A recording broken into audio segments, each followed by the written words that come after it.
হাদিস থেকে তিনি নিজের বক্তব্য চালু করবেন। তিনার সময় হচ্ছে 8টা থেকে নিয়ে 10টা পর্যন্ত।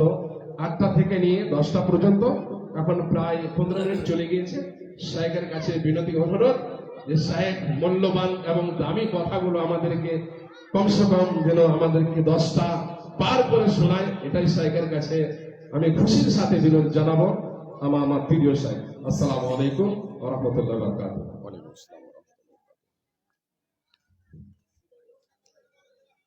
السلام عليكم ورحمة الله وبركاته.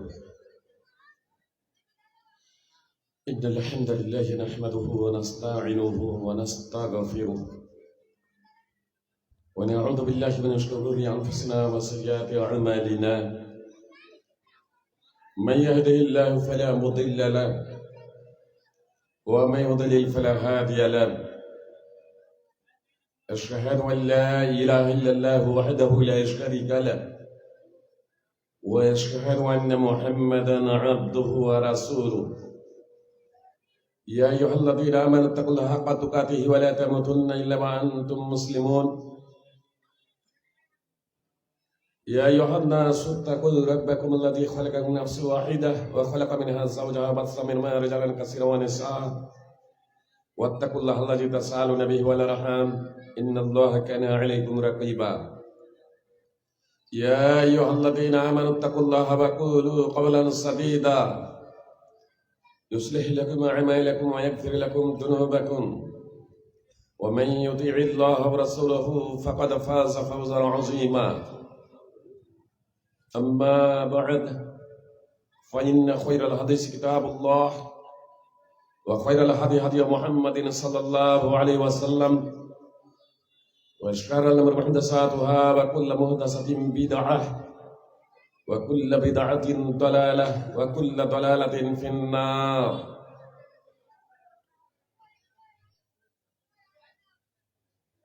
أعوذ بالله من الشيطان الرجيم.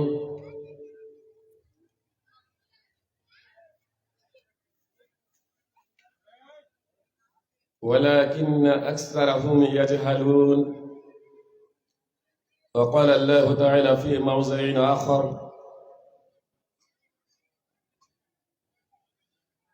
يرفع الله الذين آمنوا منكم والذين أوتوا العلم درجات.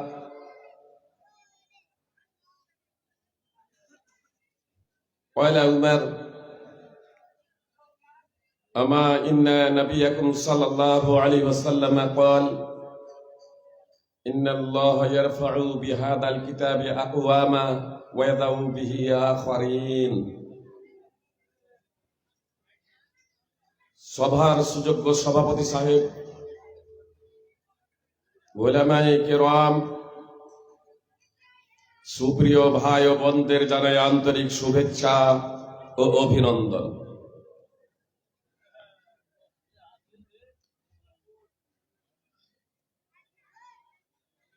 আমাকে আলোচ্য বিষয় দেওয়া হয়েছে মুসলিম জাতির অধঃপতনের কারণ।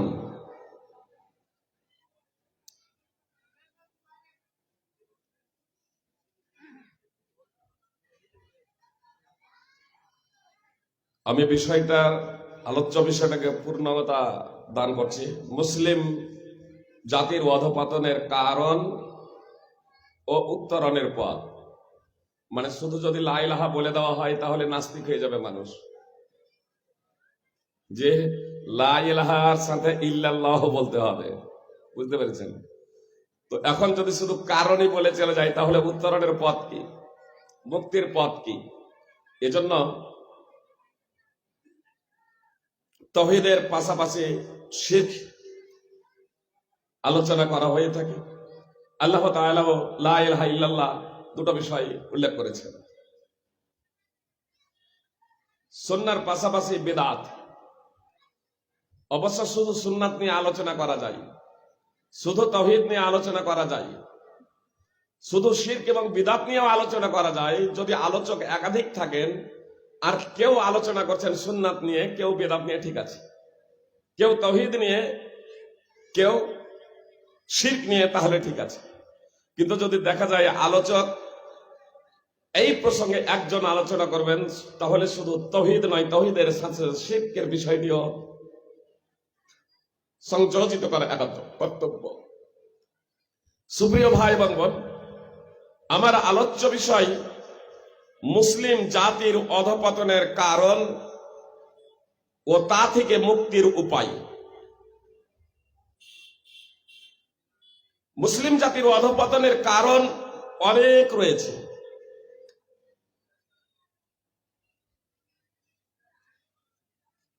বিংশ শতাব্দীর অন্যতম মুফতি সৌদির প্রধান মুফতি ছিলেন শেখ ইবনে বাজ রাহিমাহুল্লাহ। তিনি বলছেন মুসলিম জাতির অধঃপতনের অন্যতম কারণ হলো অজ্ঞতা। মুসলিম জাতির অন্যতম অধঃপতনের কারণ হলো অজ্ঞতা। মানুষ কুসংস্কারে, অপসংস্কৃতিতে, অজ্ঞতায়, মূর্খতায় আপসে হানাহানি, মারামারি, রক্ত নিয়ে একে অপরের হোলি খেলতে দ্বিধাবোধ করত না। আর এই একবিংশ শতাব্দীতেও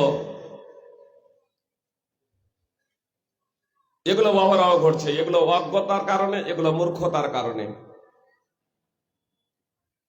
আপনার এই কয়েকদিন হলো গুজরাটে আবার কচি দুটো ছেলেকে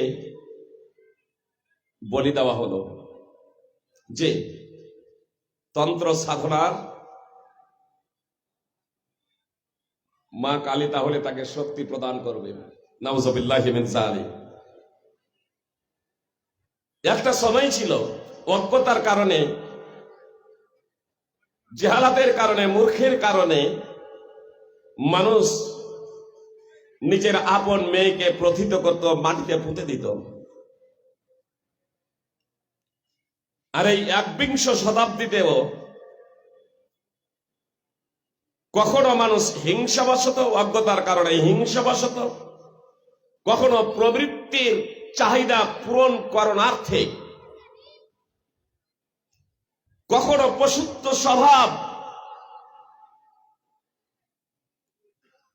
প্রাধান্য যখন পায় তখন মানুষ পশুত্বের আচরণ করে এবং নারীদের হত্যা করতে দ্বিধাবোধ করে না। আজ তো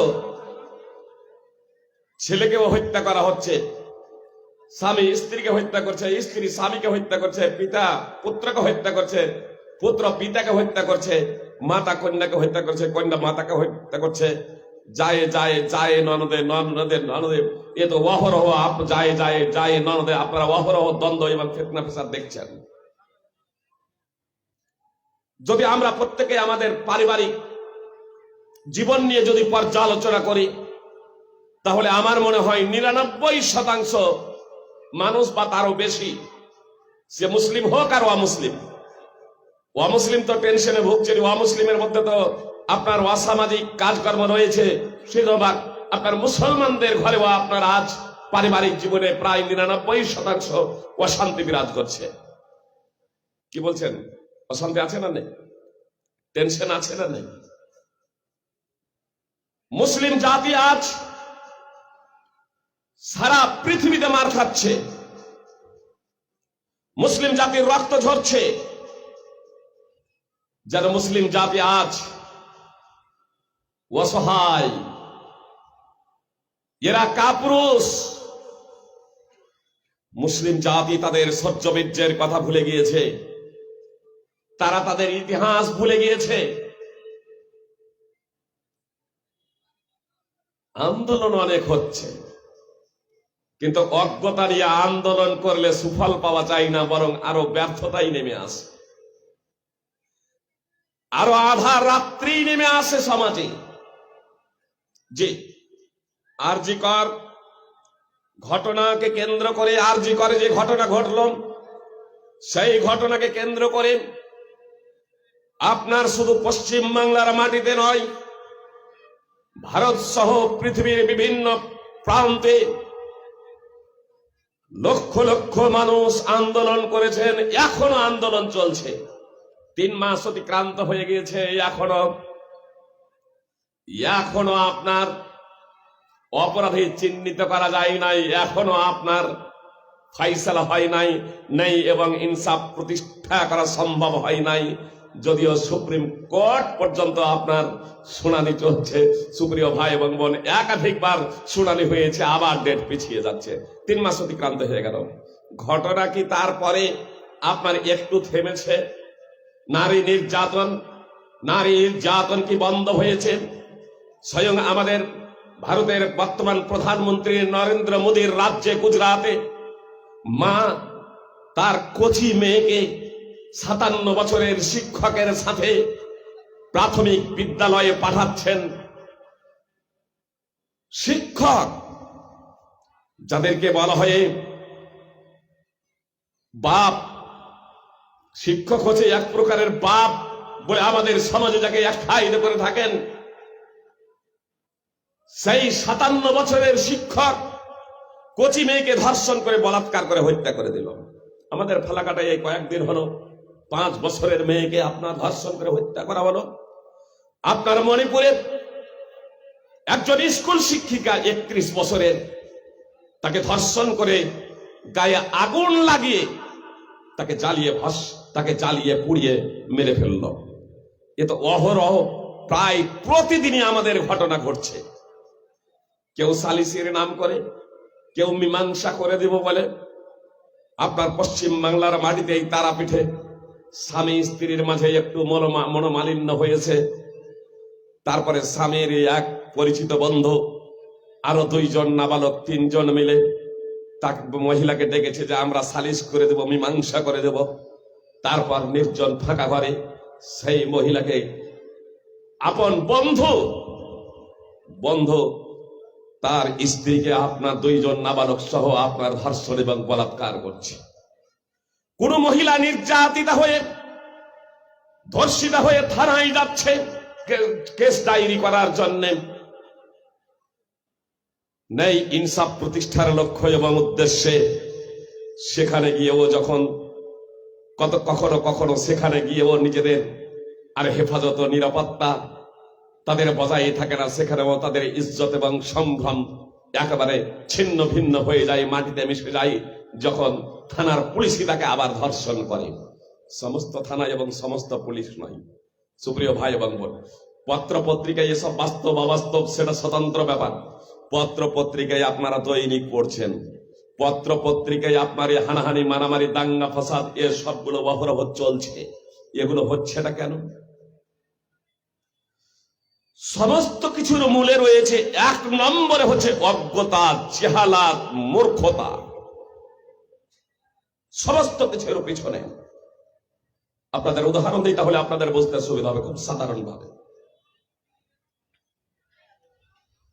সুপ্রিয় ভাই এবং বোন,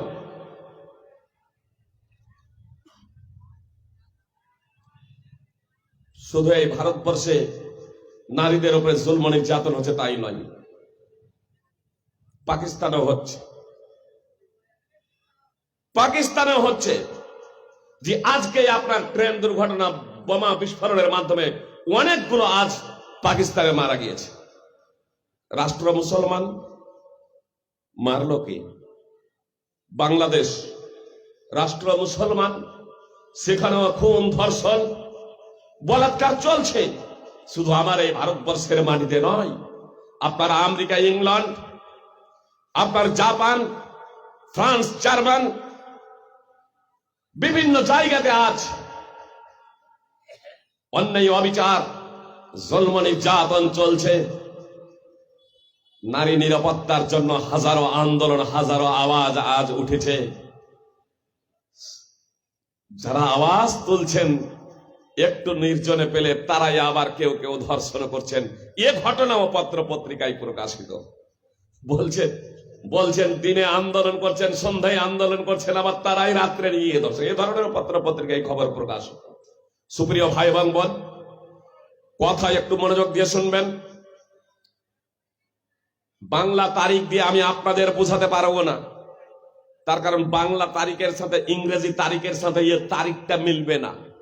প্রতি বছরে তারিখ পরিবর্তন হবে, ডেট পরিবর্তন হবে।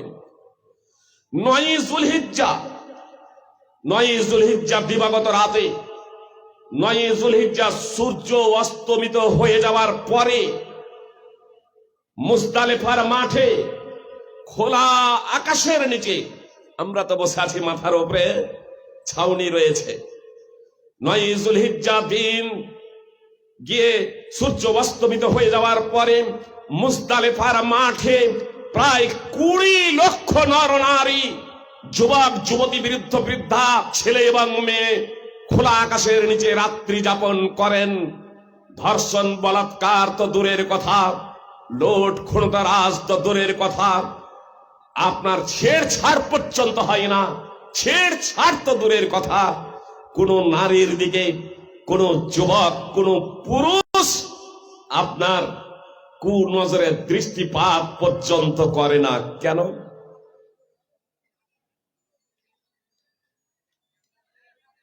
এটা ভাববেন না যে সবাই ফাইজি সাহেব বা সভাপতি সাহেবের মতো সেই জায়গাতে যান, সবাই ফাইজি সাহেব বা সভাপতি সাহেবের মতো হয়ে, ইমাম সাহেবের মতো হয়ে সেই জায়গাতে পৌঁছানোর জন্য সেখানে কোনো দুর্ঘটনা ঘটে না। এটা ভাববেন না। পৃথিবীর বিভিন্ন প্রান্ত থেকে বিভিন্ন মন মানসিকতার মানুষ যায়, যে বিভিন্ন মন মানসিকতার মানুষ যায়। সুপ্রিয় ভাই এবং বোন, আপনারা দেখে থাকবেন পৃথিবীর বিভিন্ন প্রান্ত থেকে বিভিন্ন মন মানসিকতার মানুষ যায়, কিন্তু সেই জায়গাতে কোনো প্রকারের গন্ডগোল হয় না। কেন ভেবেছেন? কখনো ভেবেছেন? কখনো চিন্তা করেছেন? আজ মন্দিরে পূজা চলছে, সামনে যে আপনার সামনে মেয়েকে ধর্ষণ করে তার গায়ে আগুন লাগিয়ে দেওয়া হচ্ছে। মেলা চলছে, জালসা চলছে, মেয়েকে সেখান থেকে অপহরণ করে ধর্ষণ করে হত্যা করে দিচ্ছে। তো অহরহ আপনারা শুনছেন এবং দেখছেন। জি, অথচ 2-4-10,000 নয়, প্রতিদিন আপনারা এখান থেকে অনেকেই উমরা এবং হজে গিয়েছেন। যারা গিয়েছেন তাদের জিজ্ঞেস করবেন, তাদেরকে জিজ্ঞেস করবেন, অথবা যারা গিয়েছেন তাদেরকে জিজ্ঞেস করবেন, অথবা যারা যাওয়ার মানসিকতা রেখেছেন বা আল্লাহ যাদের ক্ষমতা দিয়েছেন তারা অবশ্যই সেখানে যাবেন এবং দেখবেন আমি যে কথাটা বলছি এই কথাটার সাথে মিলিয়ে নেবেন। প্রায় প্রতিদিনই প্রায় 8 থেকে 10 লক্ষ মানুষ, 8 থেকে 10 লক্ষ নর নারী, পুরুষ এবং মহিলা মসজিদে নববী এবং মসজিদে হারামে, 2 মসজিদে নামাজ পড়ছেন। 5 ওয়াক্তের নামাজ, দিনে রাতে তারা মসজিদে যাচ্ছেন, পুরুষ এবং মহিলা। কই কোনো মহিলা তো ধর্ষিত হয় না, কোনো মহিলাকে বলাৎকার করা হয় না, কোনো মহিলাকে অপহরণ করা হয় না, কোনো মহিলাকে ছেড়ছাড় করা হয় না। সুপ্রিয় ভাই এবং বোন, কোন মহিলার দিকে কুদৃষ্টিতে পর্যন্ত তাকানো হয় না। অথচ সেখানে পুলিশের হাতে পাবেন না রাইফেল, বন্দুক, সেখানে সে ধরনের বিশেষ ভলেন্টিয়ার নেই খুব একটা, তারপরেও এত শান্তি শৃঙ্খলা সেখানে বজায় করছে। কেন? তাহলে সৌদিতে করছে, আমার ভারতে করে, ভারতে হয় না। মুসলমান রাষ্ট্র পাকিস্তানে হয় না, হয় না মুসলমান রাষ্ট্র বাংলাদেশে। সৌদিতে আপনার শান্তি নিরাপত্তা সেখানে রয়েছে, আমার এখানে নেই কেন? একটু আত্মসমীক্ষা করবেন না?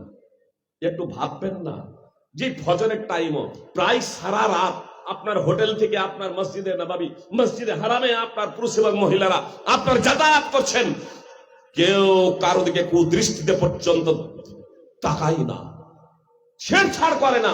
কেন? দুটো বিষয়। এক হলো মানসিক পরিবর্তন। একটা মানুষ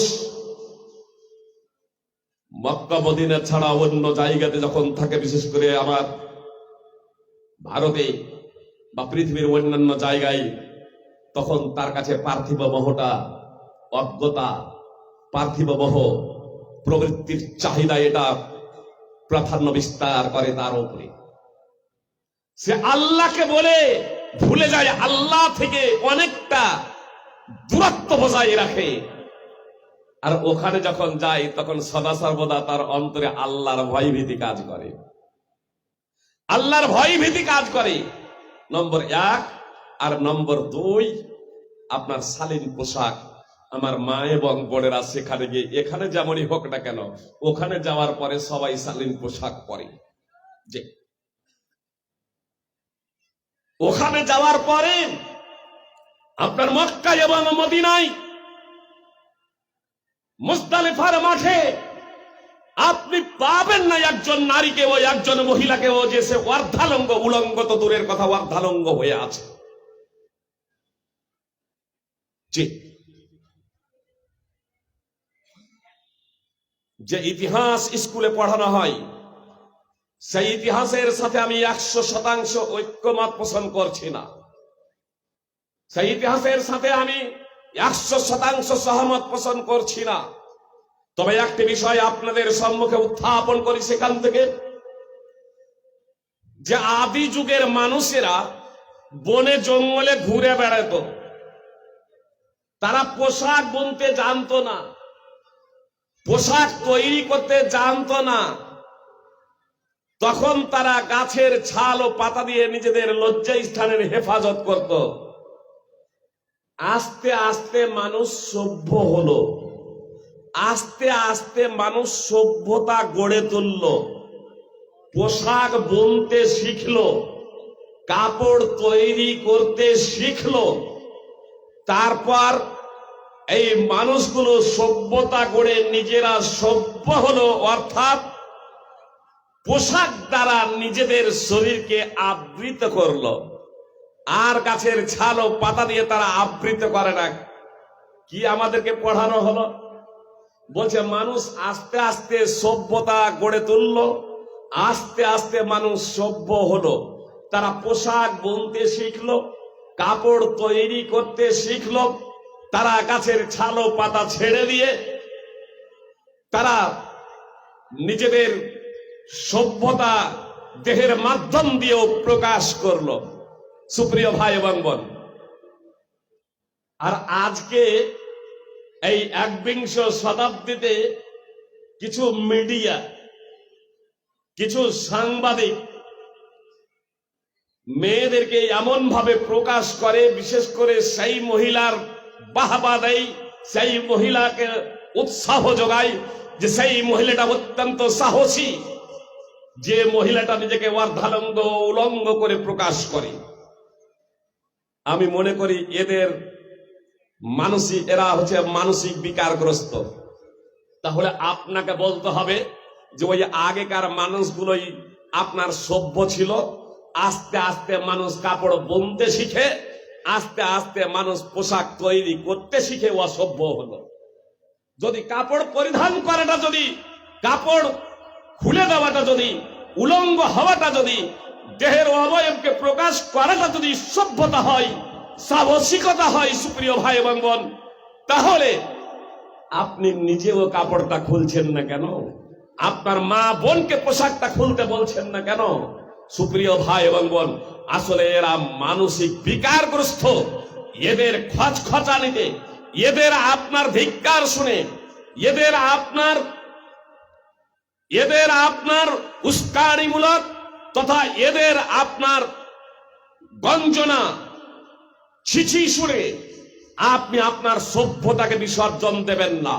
আমি আপনাদের বলতে চাই, বাস্তবে কি যদি আপনারা পৃথিবীতে শান্তি প্রতিষ্ঠিত করতে চান, বিশেষ করে আমি মুসলিমদের বলতে চাই যে আপনারা যদি আবার মাথা উঁচু করে দাঁড়াতে চান, আবার যদি এই পার্থিব জগতে মাথা উঁচু করে দাঁড়াতে চান এবং আখেরাতে মুক্তি চান, তাহলে অবশ্যই আপনাকে কোনো ব্যক্তির কথাই কর্ণপাত করলে হবে না। আমাকে এবং আপনাকে পবিত্র কোরআন এবং সুন্নাহর আদলে জীবন গড়তে হবে, তাহলে আমরা পরিত্রাণ পাব। আর বিশেষ করে এই প্রেক্ষাপটে যেখানে আজ নারী নিরাপত্তা আজকে যেখানে একেবারে অন্ধকারাচ্ছন্ন, মুক্তির দিশা পাচ্ছেন না প্রশাসন, কিভাবে নারী নিরাপত্তা দেবেন? যে হাজার হাজার আইন তৈরি করেও যেন কুল কিনারা পাচ্ছেন না। সুপ্রিয় ভাই এবং বোন, আমি এই বিশ্ব মানব জাতিকে বলতে চাই, প্রশাসনকে বলতে চাই, বাস্তবিক যদি আপনারা নারী নিরাপত্তা দিতে চান তাহলে অন্তত আপনার সৌদি থেকে শিখা একান্ত কর্তব্য। ইউটিউব এবং ফেসবুক থেকে আপনার পর্ণ ছবি সরিয়ে দিতে হবে, যে অশ্লীল ছবি আপনার সরিয়ে দিতে হবে। আপনার সিনেমা এবং ভিডিওতে যে সমস্ত অশ্লীল ছবি আছে সেগুলোকে বন্ধ করতে হবে।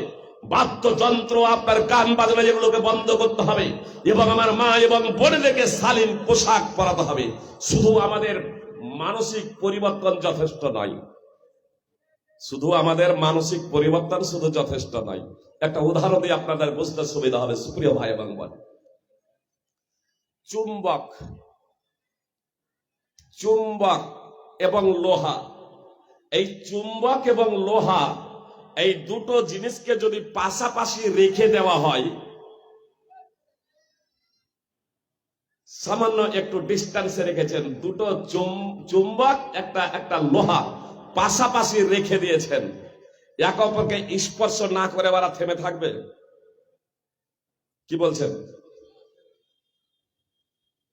চুম্বক এবং লোহা এই দুটো জিনিসকে পাশাপাশি রেখে দিয়েছেন একটু ডিস্টেন্সে, বলেন যে একে অপরকে আকর্ষণ না করে ছাড়বে? এজন্য লোহা এবং চুম্বককে ডিস্টেন্সে রাখতে হবে, এক নম্বর। আপনার এজন্য আপনার ইসলাম শিক্ষার ক্ষেত্রেও আপনার ছেলে এবং মেয়েদের শিক্ষাকে অপরিহার্য করেছে, ছেলে এবং মেয়ে উভয়ের জন্যই। কিন্তু তাদের বৈঠক আলাদা, স্থান আলাদা। সুপ্রিয় ভাই এবং বোন, একান্ত প্রয়োজনে যদি পাশাপাশি হতেই হয়, একান্ত প্রয়োজনে যদি পাশাপাশি হতেই হয়, যে তাহলে কি করতে হবে? পাশাপাশি রাখলে তো লোহা এবং চুম্বক দুটো আকর্ষণ করবে না? করবে না? করবে। তাহলে পাশাপাশি যদি রাখতে যদি হয় কি করতে হবে? মিডিলে প্রাচীর দাঁড় করাবেন। যদি প্রাচীর দাঁড় করা যদি সম্ভব নয় কি করবেন? অন্তত উভয়ে কাপড় জড়িয়ে দেন। চুম্বকেও কাপড় জড়িয়ে দিবেন আর লোহাতেও কাপড় জড়িয়ে দিবেন। তারপরে যদি পাশাপাশি রাখা হয় ধরবে একে অপরকে? কি বলছেন? একে অপরকে তখন আর ধরবে না। সুপ্রিয় ভাই এবং বোন, আমার এখানে হাজার হাজার আইন তৈরি করার পরেও নারী ধর্ষণ প্রতিদিনই হচ্ছে। সুপ্রিয় ভাই এবং বোন, নারী ধর্ষণ প্রতিদিনই হচ্ছে। ধর্ষণ করে তাদেরকে হত্যা করা হচ্ছে। সুপ্রিয় ভাই এবং বোন, শুধু অন্যের দ্বারা নয়, আত্মীয় স্বজন দ্বারা সব থেকে বেশি ধর্ষণ হচ্ছে। পরিচিতদের দ্বারা সব থেকে বেশি ধর্ষণ হচ্ছে। সুপ্রিয় ভাই এবং বোন, অথচ আপনারা দেখলেন, আপনাদের উদাহরণ দিলাম, আপনারা আরাফার মুজদালেফার মাঠে আপনার রাত্রে খোলা আকাশের নিচে পৃথিবীর সুন্দর থেকে সুন্দরতম রমণী সেখানে অবস্থান করছেন। হাজার হাজার যুবতী অবস্থান করছেন, হাজার হাজার যুবক অবস্থান করছেন, তবু আপনার কুদৃষ্টিতে তাকাই না। ছেড়ছাড় তো দূরের কথা, ধর্ষণ বলাৎকার তো দূরের কথা, কুদৃষ্টিতে পর্যন্ত কোন নারীর দিকে তাকাই না। সুপ্রিয় ভাই এবং বোন, একবার নজর যদি পড়েও যায়, যদি অনিচ্ছাকৃত সত্ত্বে ইচ্ছাকৃত ভাবে তাকাই না, একবার নজর যদি পড়েও যায় আপনার, সুপ্রিয় ভাই এবং বোন, সঙ্গে সঙ্গে তৎক্ষণাৎ নজরকে নিচু করে নেই। কেন? শালীন পোশাক পরে আছে। শালীন পোশাক, নারীদেরও পোশাক, পুরুষদেরও পোশাক, নারীদেরও পর্দা, পুরুষদেরও পর্দা। সুপ্রিয় ভাই এবং বোন, এই বিষয়গুলো আমাকে আপনাকে অবশ্যই মেনে চলতে হবে।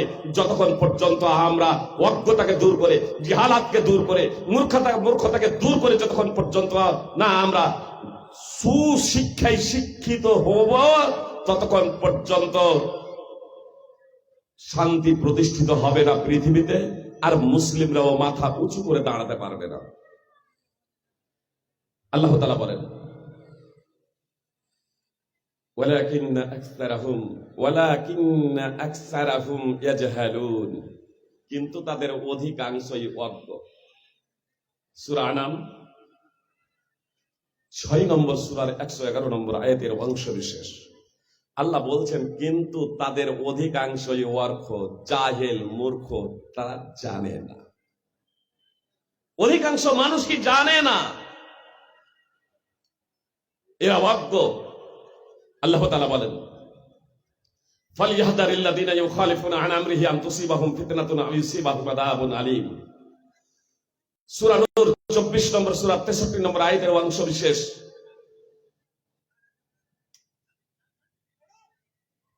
যারা রাসূলুল্লাহ সাল্লাল্লাহু আলাইহি ওয়াসাল্লামের নির্দেশের বিরুদ্ধাচরণ করে,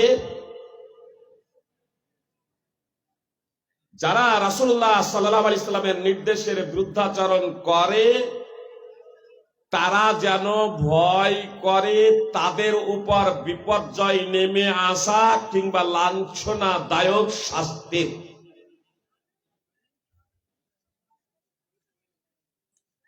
আজ আমরা লাঞ্ছিত,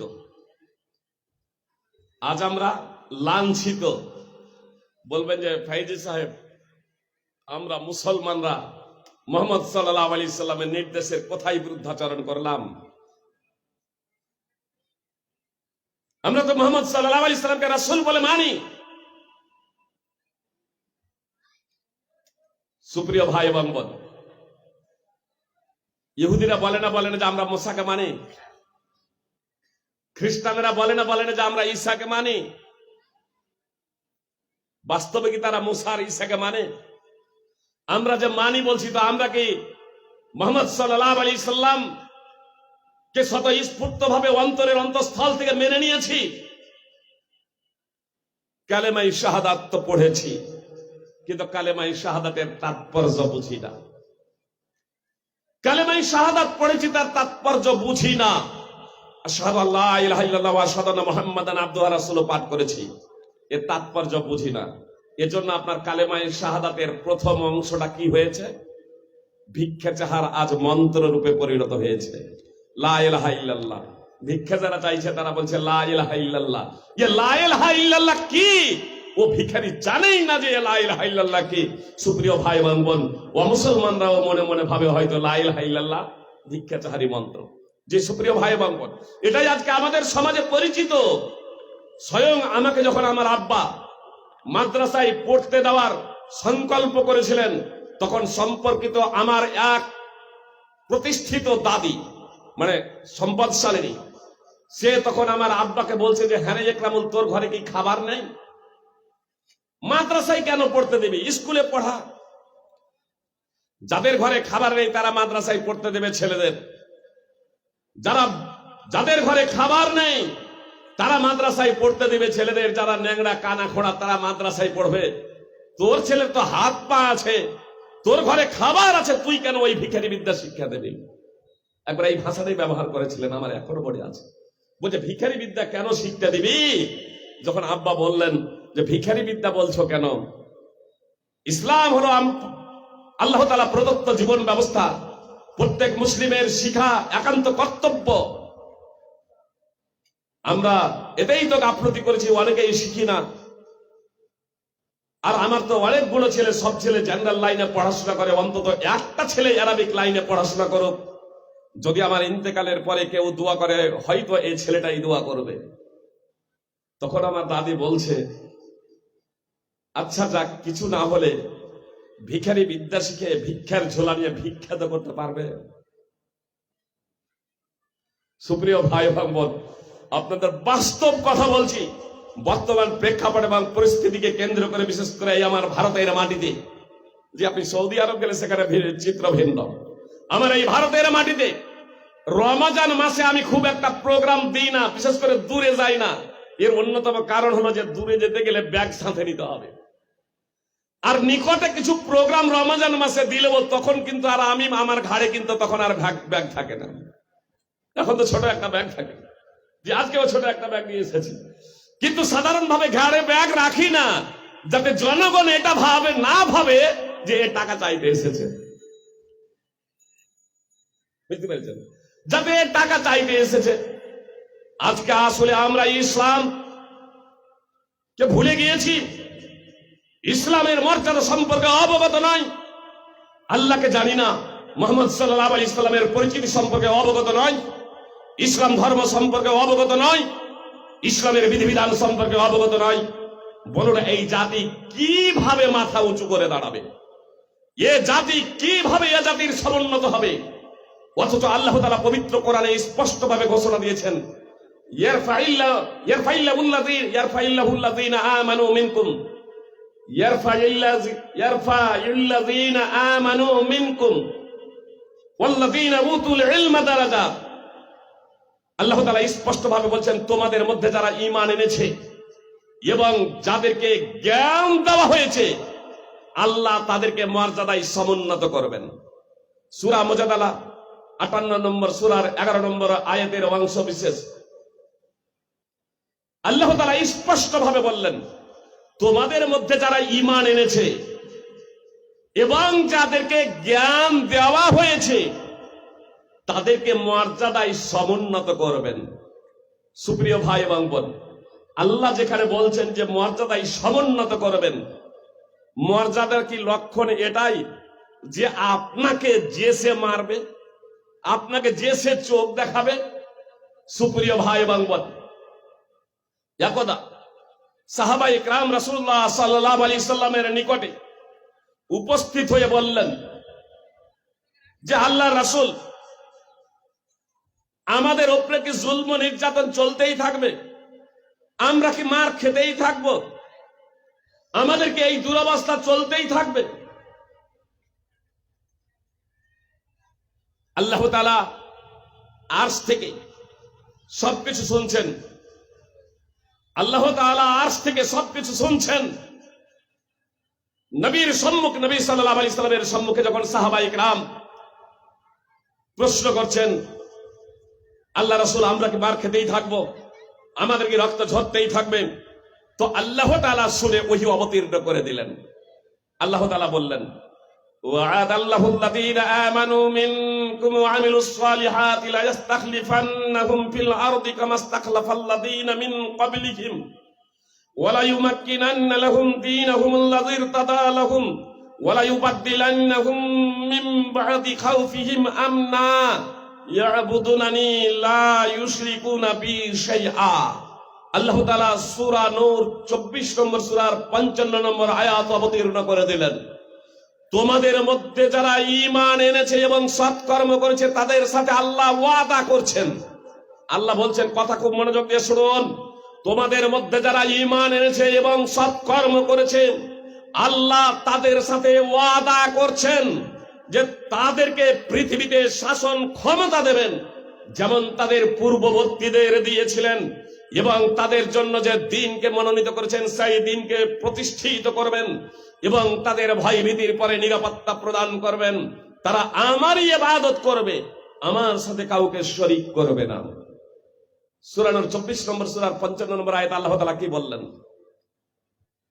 শাসন ক্ষমতা দেব, শাসন ক্ষমতা দেব তোমাদের জন্য যে দ্বীনকে আমি মনোনীত করেছি, অর্থাৎ ইসলাম, এই ইসলামকে প্রতিষ্ঠিত করব, ইসলামকে বিজয়ী করব এবং ভয় ভীতির পরে নিরাপত্তা প্রদান করব।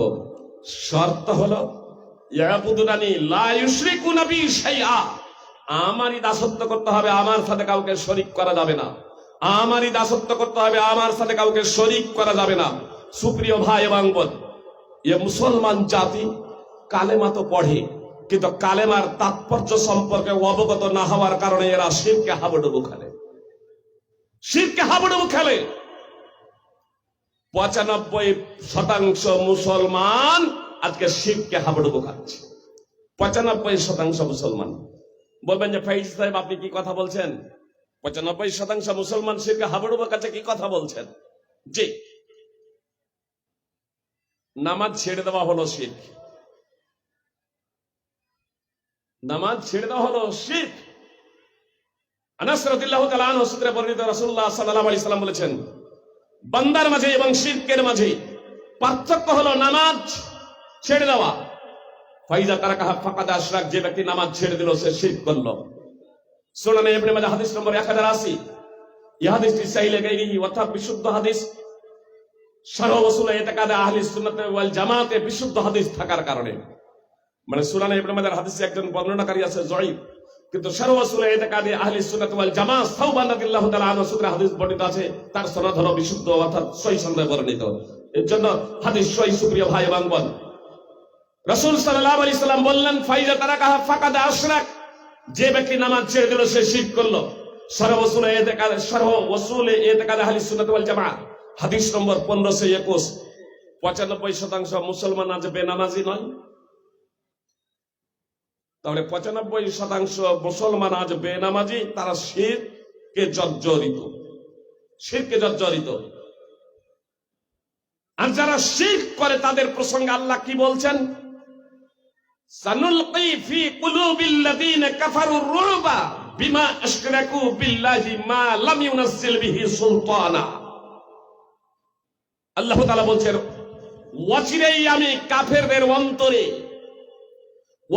আমি কাফেরদের অন্তরে আতঙ্ক ঢেলে দেব, এ কারণে যে তারা আল্লাহর সাথে শরীক করেছে এমন কিছুকে যার দলিল আল্লাহ অবতীর্ণ করেন নাই। ওয়াহুমুন নার, আর তাদের আশ্রয়স্থল আবাসস্থল হবে আগুন জাহান্নাম। ওয়াবিসা মাসওয়াজ জালিমিন, জালেমদের স্থান কতই না নিকৃষ্ট। সূরা আলে ইমরান 3 নম্বর সূরার 151 নম্বর আয়াত। সুপ্রিয় ভাই এবং বোন, আল্লাহ কাফেরদের হৃদয়ে আতঙ্ক ঢেলে দিবেন কেন? কথা মনোযোগ দিয়ে শুনুন। আল্লাহ কাফেরদের হৃদয়ে আতঙ্ক ঢেলে দিবেন এজন্যই যে তারা আল্লাহর সাথে শরীক করেছে, তারা শিরক করেছে। শিরকের কারণে আল্লাহ অন্তরে আতঙ্ক ঢেলে দিবেন। সুপ্রিয় ভাই এবং বোন, বিজেপি নেতা ক্ষমতায় কে আছে বর্তমানে আমাদের ভারতে? কোন সরকার? বিজেপি সরকার। তারপরে মাঝে মাঝে বিজেপি নেতাদের মুখে শুনছে না, বিজেপি হিন্দু খাতরা মে है, হিন্দু ধর্ম খাতরে মে है, হিন্দু খাতরে মে है। সুপ্রিয় ভাই এবং বোন, বিজেপি ক্ষমতায় থাকা অবস্থায় যদি হিন্দু এবং হিন্দু ধর্ম খাতরে মে है, যদি আশঙ্কিত ভীত সন্ত্রস্ত, আমি বিজেপি সরকারকে বলতে চাই, ওই নেতাদের বলতে চাই যে মুসলমানকে ক্ষমতা হস্তান্তর করে দেন, নিরাপত্তা লাভ করবেন, নিরাপদে থাকবেন। সুপ্রিয় ভাই এবং বোন, আসলে এই যে বলছে যে হিন্দু খাত্রে মে है, এটা আসলে কেন বলছেন? আল্লাহ কোরআনে বলছেন, শিরক যারা করবে, শিরক করার কারণে তাদের অন্তরে আমি আতঙ্ক ঢেলে দেব। সাওবান রাদিয়াল্লাহু তাআলা আনহু সূত্রে বর্ণিত, রাসূলুল্লাহ সাল্লাল্লাহু আলাইহি সাল্লাম বলেছেন, খাদ্য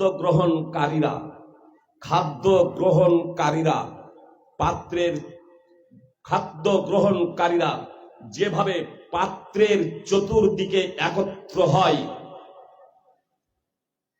তোমাদের বিরুদ্ধে বিজাতিরা, বেধর্মীরা, অমুসলিমরা সেভাবেই একত্রিত হবে। তখন একজন সাহাবী বললেন, আল্লাহ রাসূল সাল্লাল্লাহু আলাইহি ওয়াসাল্লাম, সে সময় আমাদের সংখ্যা কম হওয়ার কারণে কি এটা হবে?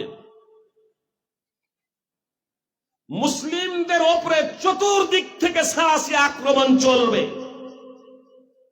চতুর্দিক থেকে। তখন কি মুসলমানদের সংখ্যা কমে যাওয়ার কারণে এটা হবে?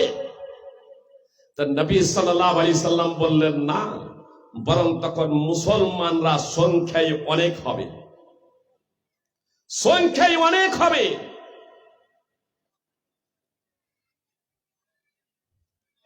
ওয়ালাকিন্নাকুম গুসাউ কাগুসাইস সাইল, কিন্তু তখন তোমরা প্লাবনের স্রোতে ভেসে যাওয়া আবর্জনার মতো হবে। আপনার খড় কুটো আপনার পড়ে থাকে বিভিন্ন জায়গায়, আর প্লাবন যখন আসে, বন্যা যখন আসে, সবকে কোথা থেকে কোথায় নিয়ে গিয়ে নিক্ষেপ করে।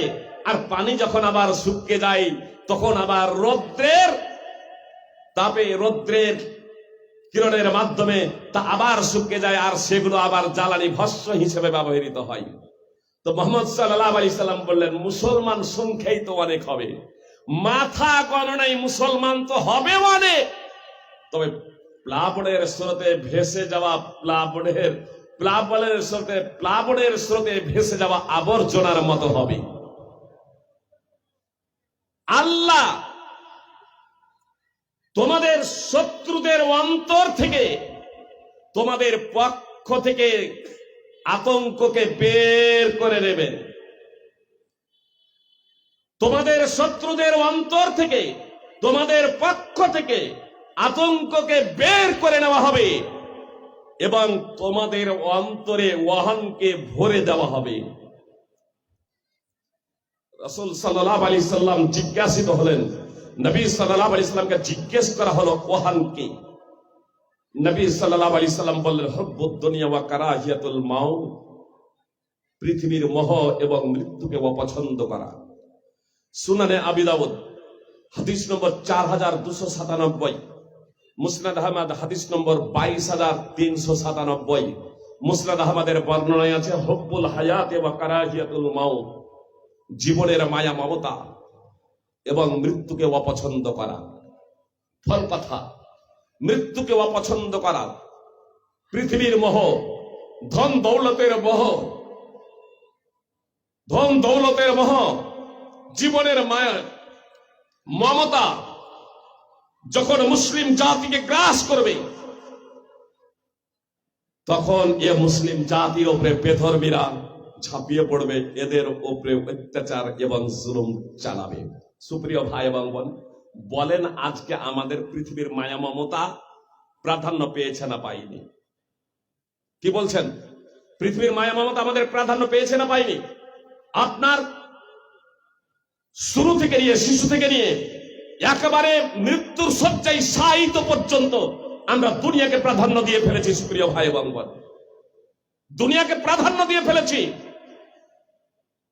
সন্তান লালন পালনে পিতা মাতার ভূমিকা যেখানে অপরিসীম, শিশুরা যখন কথা বলতে শিখবে তখনই উচিত ছিল যে আপনার কালেমাই শাহাদাত, আপনার ছেলে মেয়ের অন্তরে মস্তিষ্কে গেঁথে দেওয়া কালেমাই শাহাদাতের শিক্ষা দেওয়া, ইসলামের মৌলিক বিধিবিধানগুলো, প্রাথমিক বিষয়গুলো আপনার পরিবারের কাছ থেকে, মায়ের কাছ থেকে, বাবার কাছ থেকে শিখে নেবে। বর্তমান পাঠশালায় যাবে, সেখানে প্রত্যেক মুসলিম আপনার ইসলামের মৌলিক বিষয়গুলো শিখবে।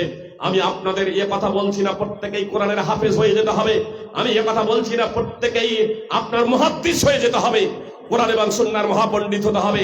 কিন্তু আমি আপনি যখন মুসলিম বলে দাবি করি, তখন আমার এবং আপনার উপরে অপরিহার্য কর্তব্য হলো ইসলামের মৌলিক যে বিষয়গুলো দৈনন্দিন জীবনে যা অপরিহার্য কর্তব্য, তা আমাদের অবশ্যই শিখতে হবে। কিন্তু আমরা সেখানে সুস্তি করেছি, উদাসীনতা প্রদর্শন করেছি, গাফলতি করেছি, দিন থেকে দূরে সরে গিয়েছি। মানুষ যাকে ফরজ বানিয়ে নিয়েছে, যে মানুষ যাকে ফরজ বানিয়ে নিয়েছে, সেই ফরজকে যদি না মানা হয় তাহলে তার উপরে নানা ধরনের জুলম নির্যাতন করা হয়। মুসলিম জাতি বুঝার প্রচেষ্টা করুন, আজ মাযহাব মানতে হবে কি হবে নাকে কেন্দ্র করে আপনার লড়াই চলছে, সংঘর্ষ হচ্ছে, মারামারি হচ্ছে। জোরে আমিন বলতে হবে কি আস্তে আমিন বলতে হবে, একে কেন্দ্র করে মারামারি হচ্ছে। বুকের উপরে হাত বাঁধতে হবে কি নাভির উপরে হাত বাঁধতে হবে, একে কেন্দ্র করে মারামারি হচ্ছে।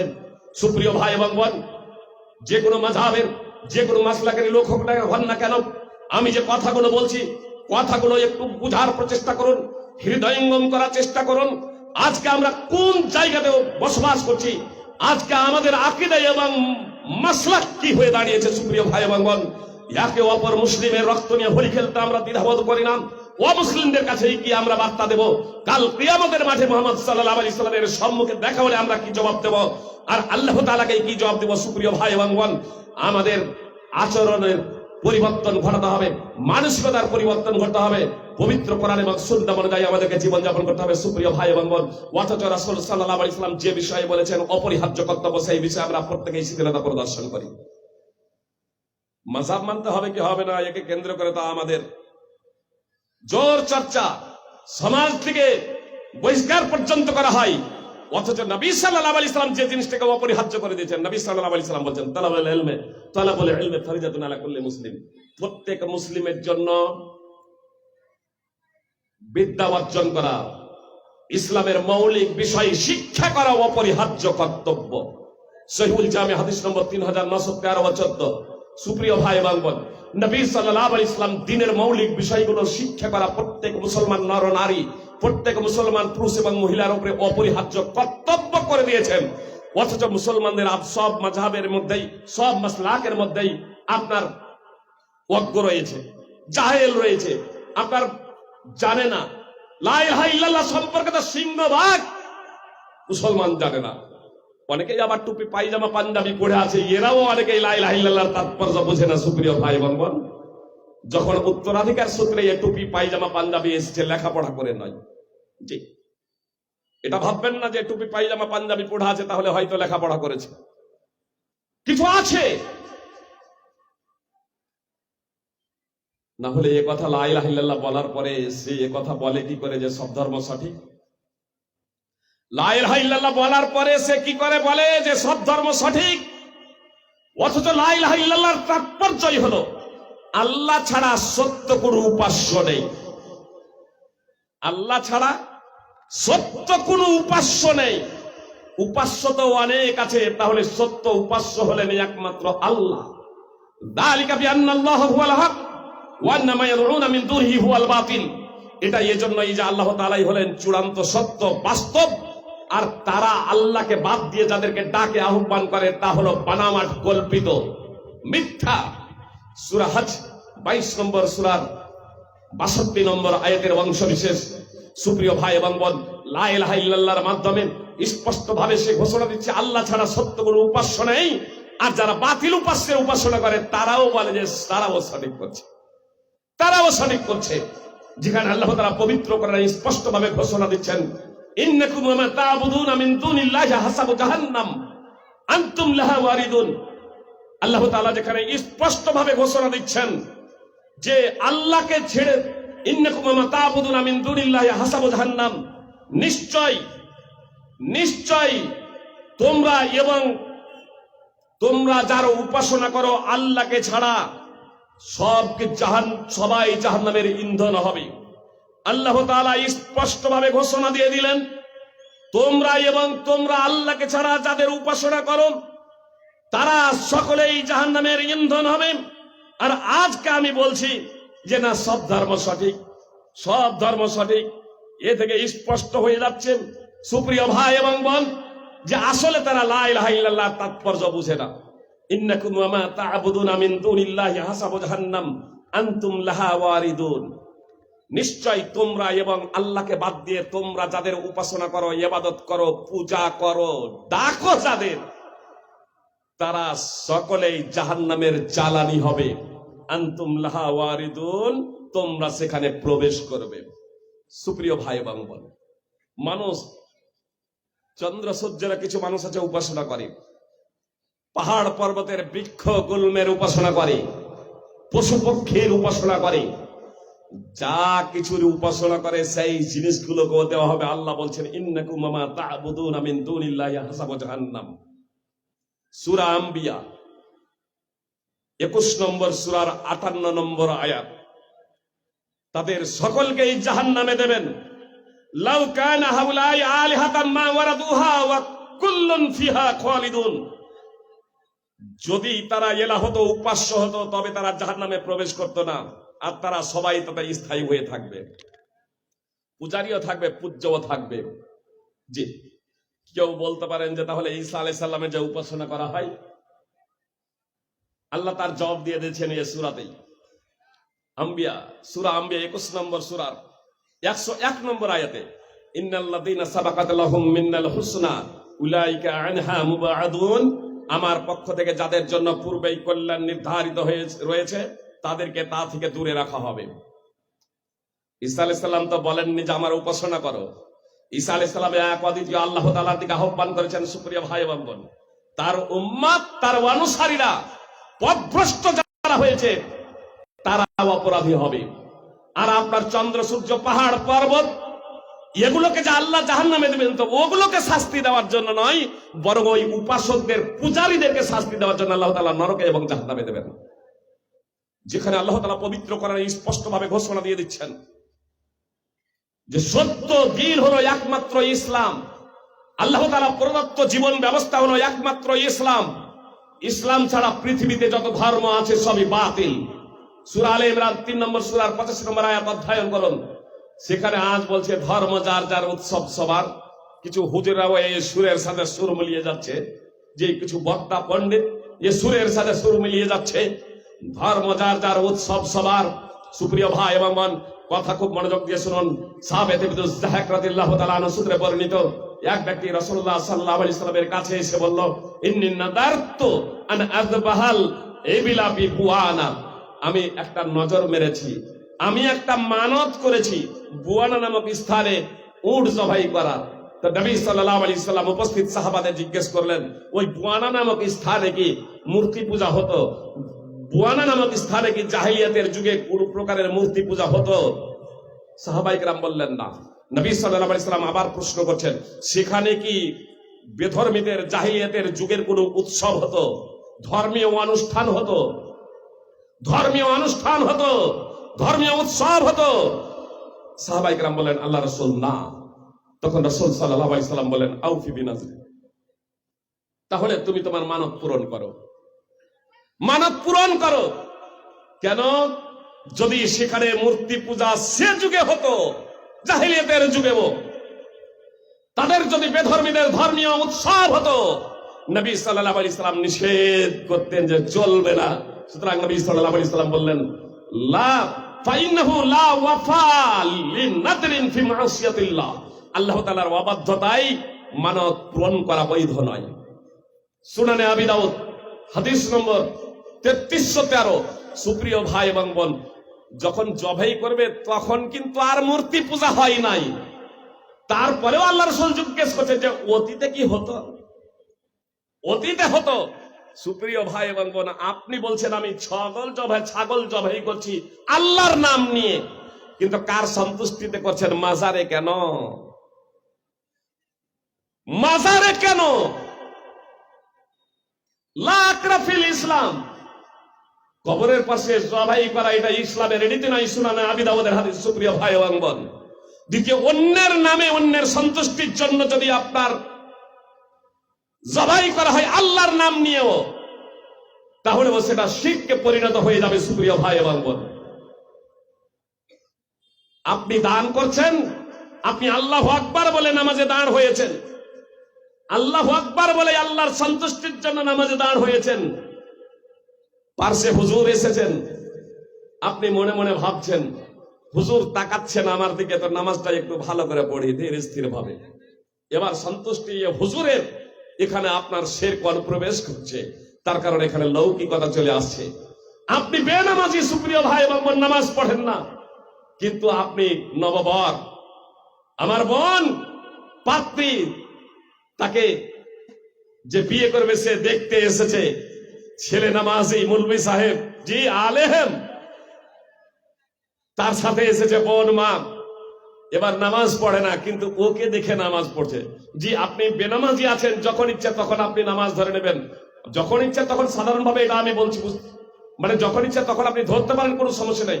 কিন্তু আপনি যখন ইচ্ছা তখন ধরবেন, বলবেন যে তাহলে আমি 2 বছর পরে ধরবো, 4 বছর পরে ধরবো, এমনটি না। এর অর্থ এই নেবেন না যখন ইচ্ছা তখন তাহলে আমি বৃদ্ধ বয়সে নামাজ ধরবো। আপনার জীবনের কোনো গ্যারান্টি নেই। আপনি যে নামাজ ছেড়ে দিচ্ছেন, এটা কুফর করছেন, শিরক করছেন।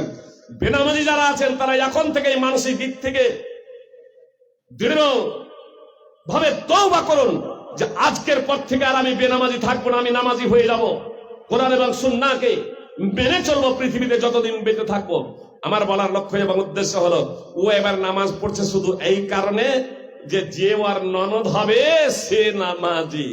যদি নামাজ না পড়ে তাহলে বলবে যে আরে ভাই ও নামাজ পড়ে না, তো নামাজ পড়ে ও কিন্তু নেকি পাবে না, তার কারণে এটা তাকে দেখানোর জন্য নামাজ পড়েছে। বর কিন্তু নামাজ পড়লে এই নামাজ, যে নামাজে লোককে দেখানোর জন্য নামাজের বিনিময় পাবে না, বরং এটা শিরক, এটা শিরক।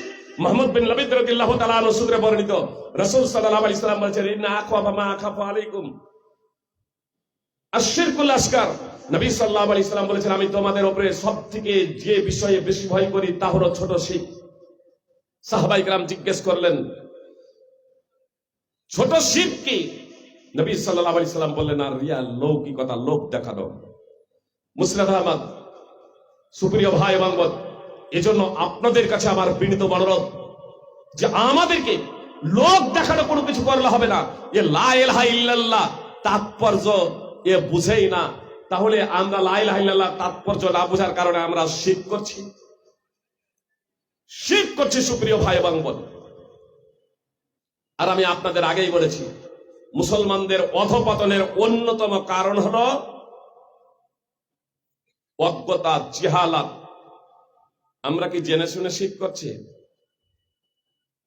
আমরা কি জেনে শুনে? কোন মুসলমানকে যদি বলা যায় যে স্বতঃস্ফূর্ত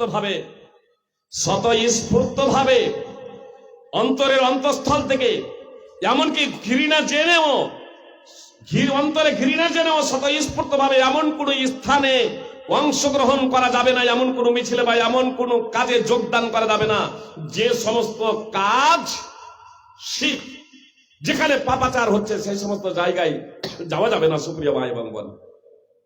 কিন্তু আমরা মুসলমান, আমরা অবগতই নয়, আমরা জানিই না লা ইলাহা ইল্লাল্লাহ যে ওযু বিনষ্ট হয়ে যাওয়ার কিছু বিষয় সম্পর্কে আমরা অবগত। কি বলছেন? কি কি কারণে ওযু নষ্ট হয়ে যাবে আমরা অনেকেই জানি, যদিও কেউ কেউ জানে না। অনেকেই জানি ওযু বিনষ্ট হয়ে যাওয়ার কারণ, কিন্তু ঈমান বিনষ্ট হয়ে যায় আমরা সিংহভাগ মানুষই জানি না, মুসলমান জানি না যে ঈমান বিনষ্ট হয়ে যায়, ইসলাম বিনষ্ট হয়ে যায় সুপ্রিয় ভাই এবং বোন। এর জন্য আপনাদেরকে বলবো যে কিতাবুত তাওহীদ মোহাম্মদ বিন আব্দুল ওয়াহাবের কিতাবুত তাওহীদ, সালেহ বিন ফৌজানের কিতাবুত তাওহীদ আপনারা অধ্যয়ন করবেন, ইনশাআল্লাহ সেখানে পেয়ে যাবেন ঈমান এবং ইসলাম বিনষ্ট হয়ে যাওয়ার বিষয় সমূহ। এই কিতাবুত তাওহীদ আকীদা সম্পর্কিত বই আমাদের এবং আপনাদের জানাটা একান্ত কর্তব্য, শিখা একান্ত কর্তব্য সুপ্রিয় ভাই এবং বোন। তাহলে মুসলিমদের অধঃপতনের অন্যতম কারণ হলো অজ্ঞতা আর রাসূল সাল্লাল্লাহু আলাইহি সাল্লামের নির্দেশ বাস্তবায়ন না করা, আল্লাহ এবং তার রাসূল সাল্লাল্লাহু আলাইহি সাল্লামের আনুগত্য না করা। আল্লাহ তাআলা বলেন, ওয়াতিউল্লাহ ওয়া রাসূলাহু ওয়া লা তানাযাউ ফাতাফশালু ওয়া তাযহাবা রিহুকুম। ওয়াতিউল্লাহ ওয়া রাসূলাহু ওয়া লা তানাযাউ ফাতাফশালু ওয়া তাযহাবা রিহুকুম ওয়াসবিরু ইন্নাল্লাহা মা'আস সাবিরিন। সূরা আনফাল 8 নম্বর সূরার 46 নম্বর আয়াত। আল্লাহ বলছেন, তোমরা আল্লাহ এবং তার রাসূলের আনুগত্য করো, পরস্পরে ঝগড়া করো না। আল্লাহ এবং রাসূলের আনুগত্য করো, পরস্পরে ঝগড়া করো না। ফাতাফশালু, যদি পরস্পরে ঝগড়া করো তবে তোমরা কাপুরুষ হয়ে যাবে, তাহলে তোমরা কাপুরুষ হয়ে যাবে, সাহস তোমাদের বিলুপ্ত হবে, এবং তোমাদের শক্তি চলে যাবে, তোমরা দুর্বল হয়ে পড়বে। ওয়াসবিরু, তোমরা ধৈর্য ধারণ করো, ইন্নাল্লাহা মা'আস সাবিরিন, নিশ্চয়ই আল্লাহ তাআলা ধৈর্যশীলদের সাথে আছেন। সুপ্রিয় ভাই এবং বোন, এখান থেকে আরো একটা বিষয় আমরা জানতে পারলাম যে মুসলমানদের দুর্বল হয়ে যাওয়া, এদের আজ কাপুরুষ হয়ে যাওয়া, এদের শক্তি সাহস হারিয়ে যাওয়ার অন্যতম কারণ হলো পরস্পরে দ্বন্দ্ব, ঝগড়া, বিবাদ। আজকে স্বামী স্ত্রীতে মারামারি, স্বামী স্ত্রীতে ঝগড়া, পিতা পুত্রে ঝগড়া, মাতা কন্যায় ঝগড়া, ভাইয়ে ভাইয়ে ঝগড়া, যে শুধু এখানেই সীমাবদ্ধ নাই, হুজুরে হুজুরে ও ঝগড়া, বক্তাই বক্তাই ঝগড়া। হচ্ছে না? তাহলে আজকে আমরা ঝগড়ায় লিপ্ত হয়েছি, ফলে আমাদের শক্তি চলে গিয়েছে, আমরা কাপুরুষে পরিণত হয়েছি।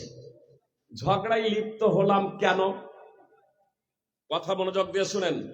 ঝগড়া করব না বললেই কি ঝগড়া হবে না? ঝগড়া করব না বললেই কি ঝগড়া হবে না? স্বামী স্ত্রী একে অপরকে জীবন দিয়ে ভালোবাসে, একজন প্রেমিক এবং একজন প্রেমিকা। জি, এ প্রেম ভালোবাসা ইসলামে আছে স্বামী স্ত্রী, কিন্তু প্রেমিক প্রেমিকা ইশক আশেক ও মাসুকা আপনার ইসলামে নেই, এটা আপনার পাপাচার। প্রেমিক প্রেমিকা একে অপরের জন্য জীবন দেওয়ার জন্য প্রস্তুত, বিয়েও হচ্ছে 2-4 বছর পরে একেবারে একে অপরের জন্য আত্মহত্যা করতে বাধ্য হচ্ছে, অথবা একে অপরকে হত্যা করেছে। করছে না? তাহলে যারা বলছো তোমাকে ছাড়া আমি এক মুহূর্ত বাঁচতে পারি না, তোমাকে ছাড়া আমি এক মুহূর্তে বাঁচতে পারি না, আবার তাকেই হত্যা করে দিচ্ছে। এ তো আপনারা অহরহ এসব ঘটনা এরকম শুনছেন, এসব ঘটনা আমাদের দেশে অহরহ ঘটছে সুপ্রিয় ভাই এবং বোন। তাহলে এগুলো হচ্ছেটা কেন? হচ্ছেটা কেন?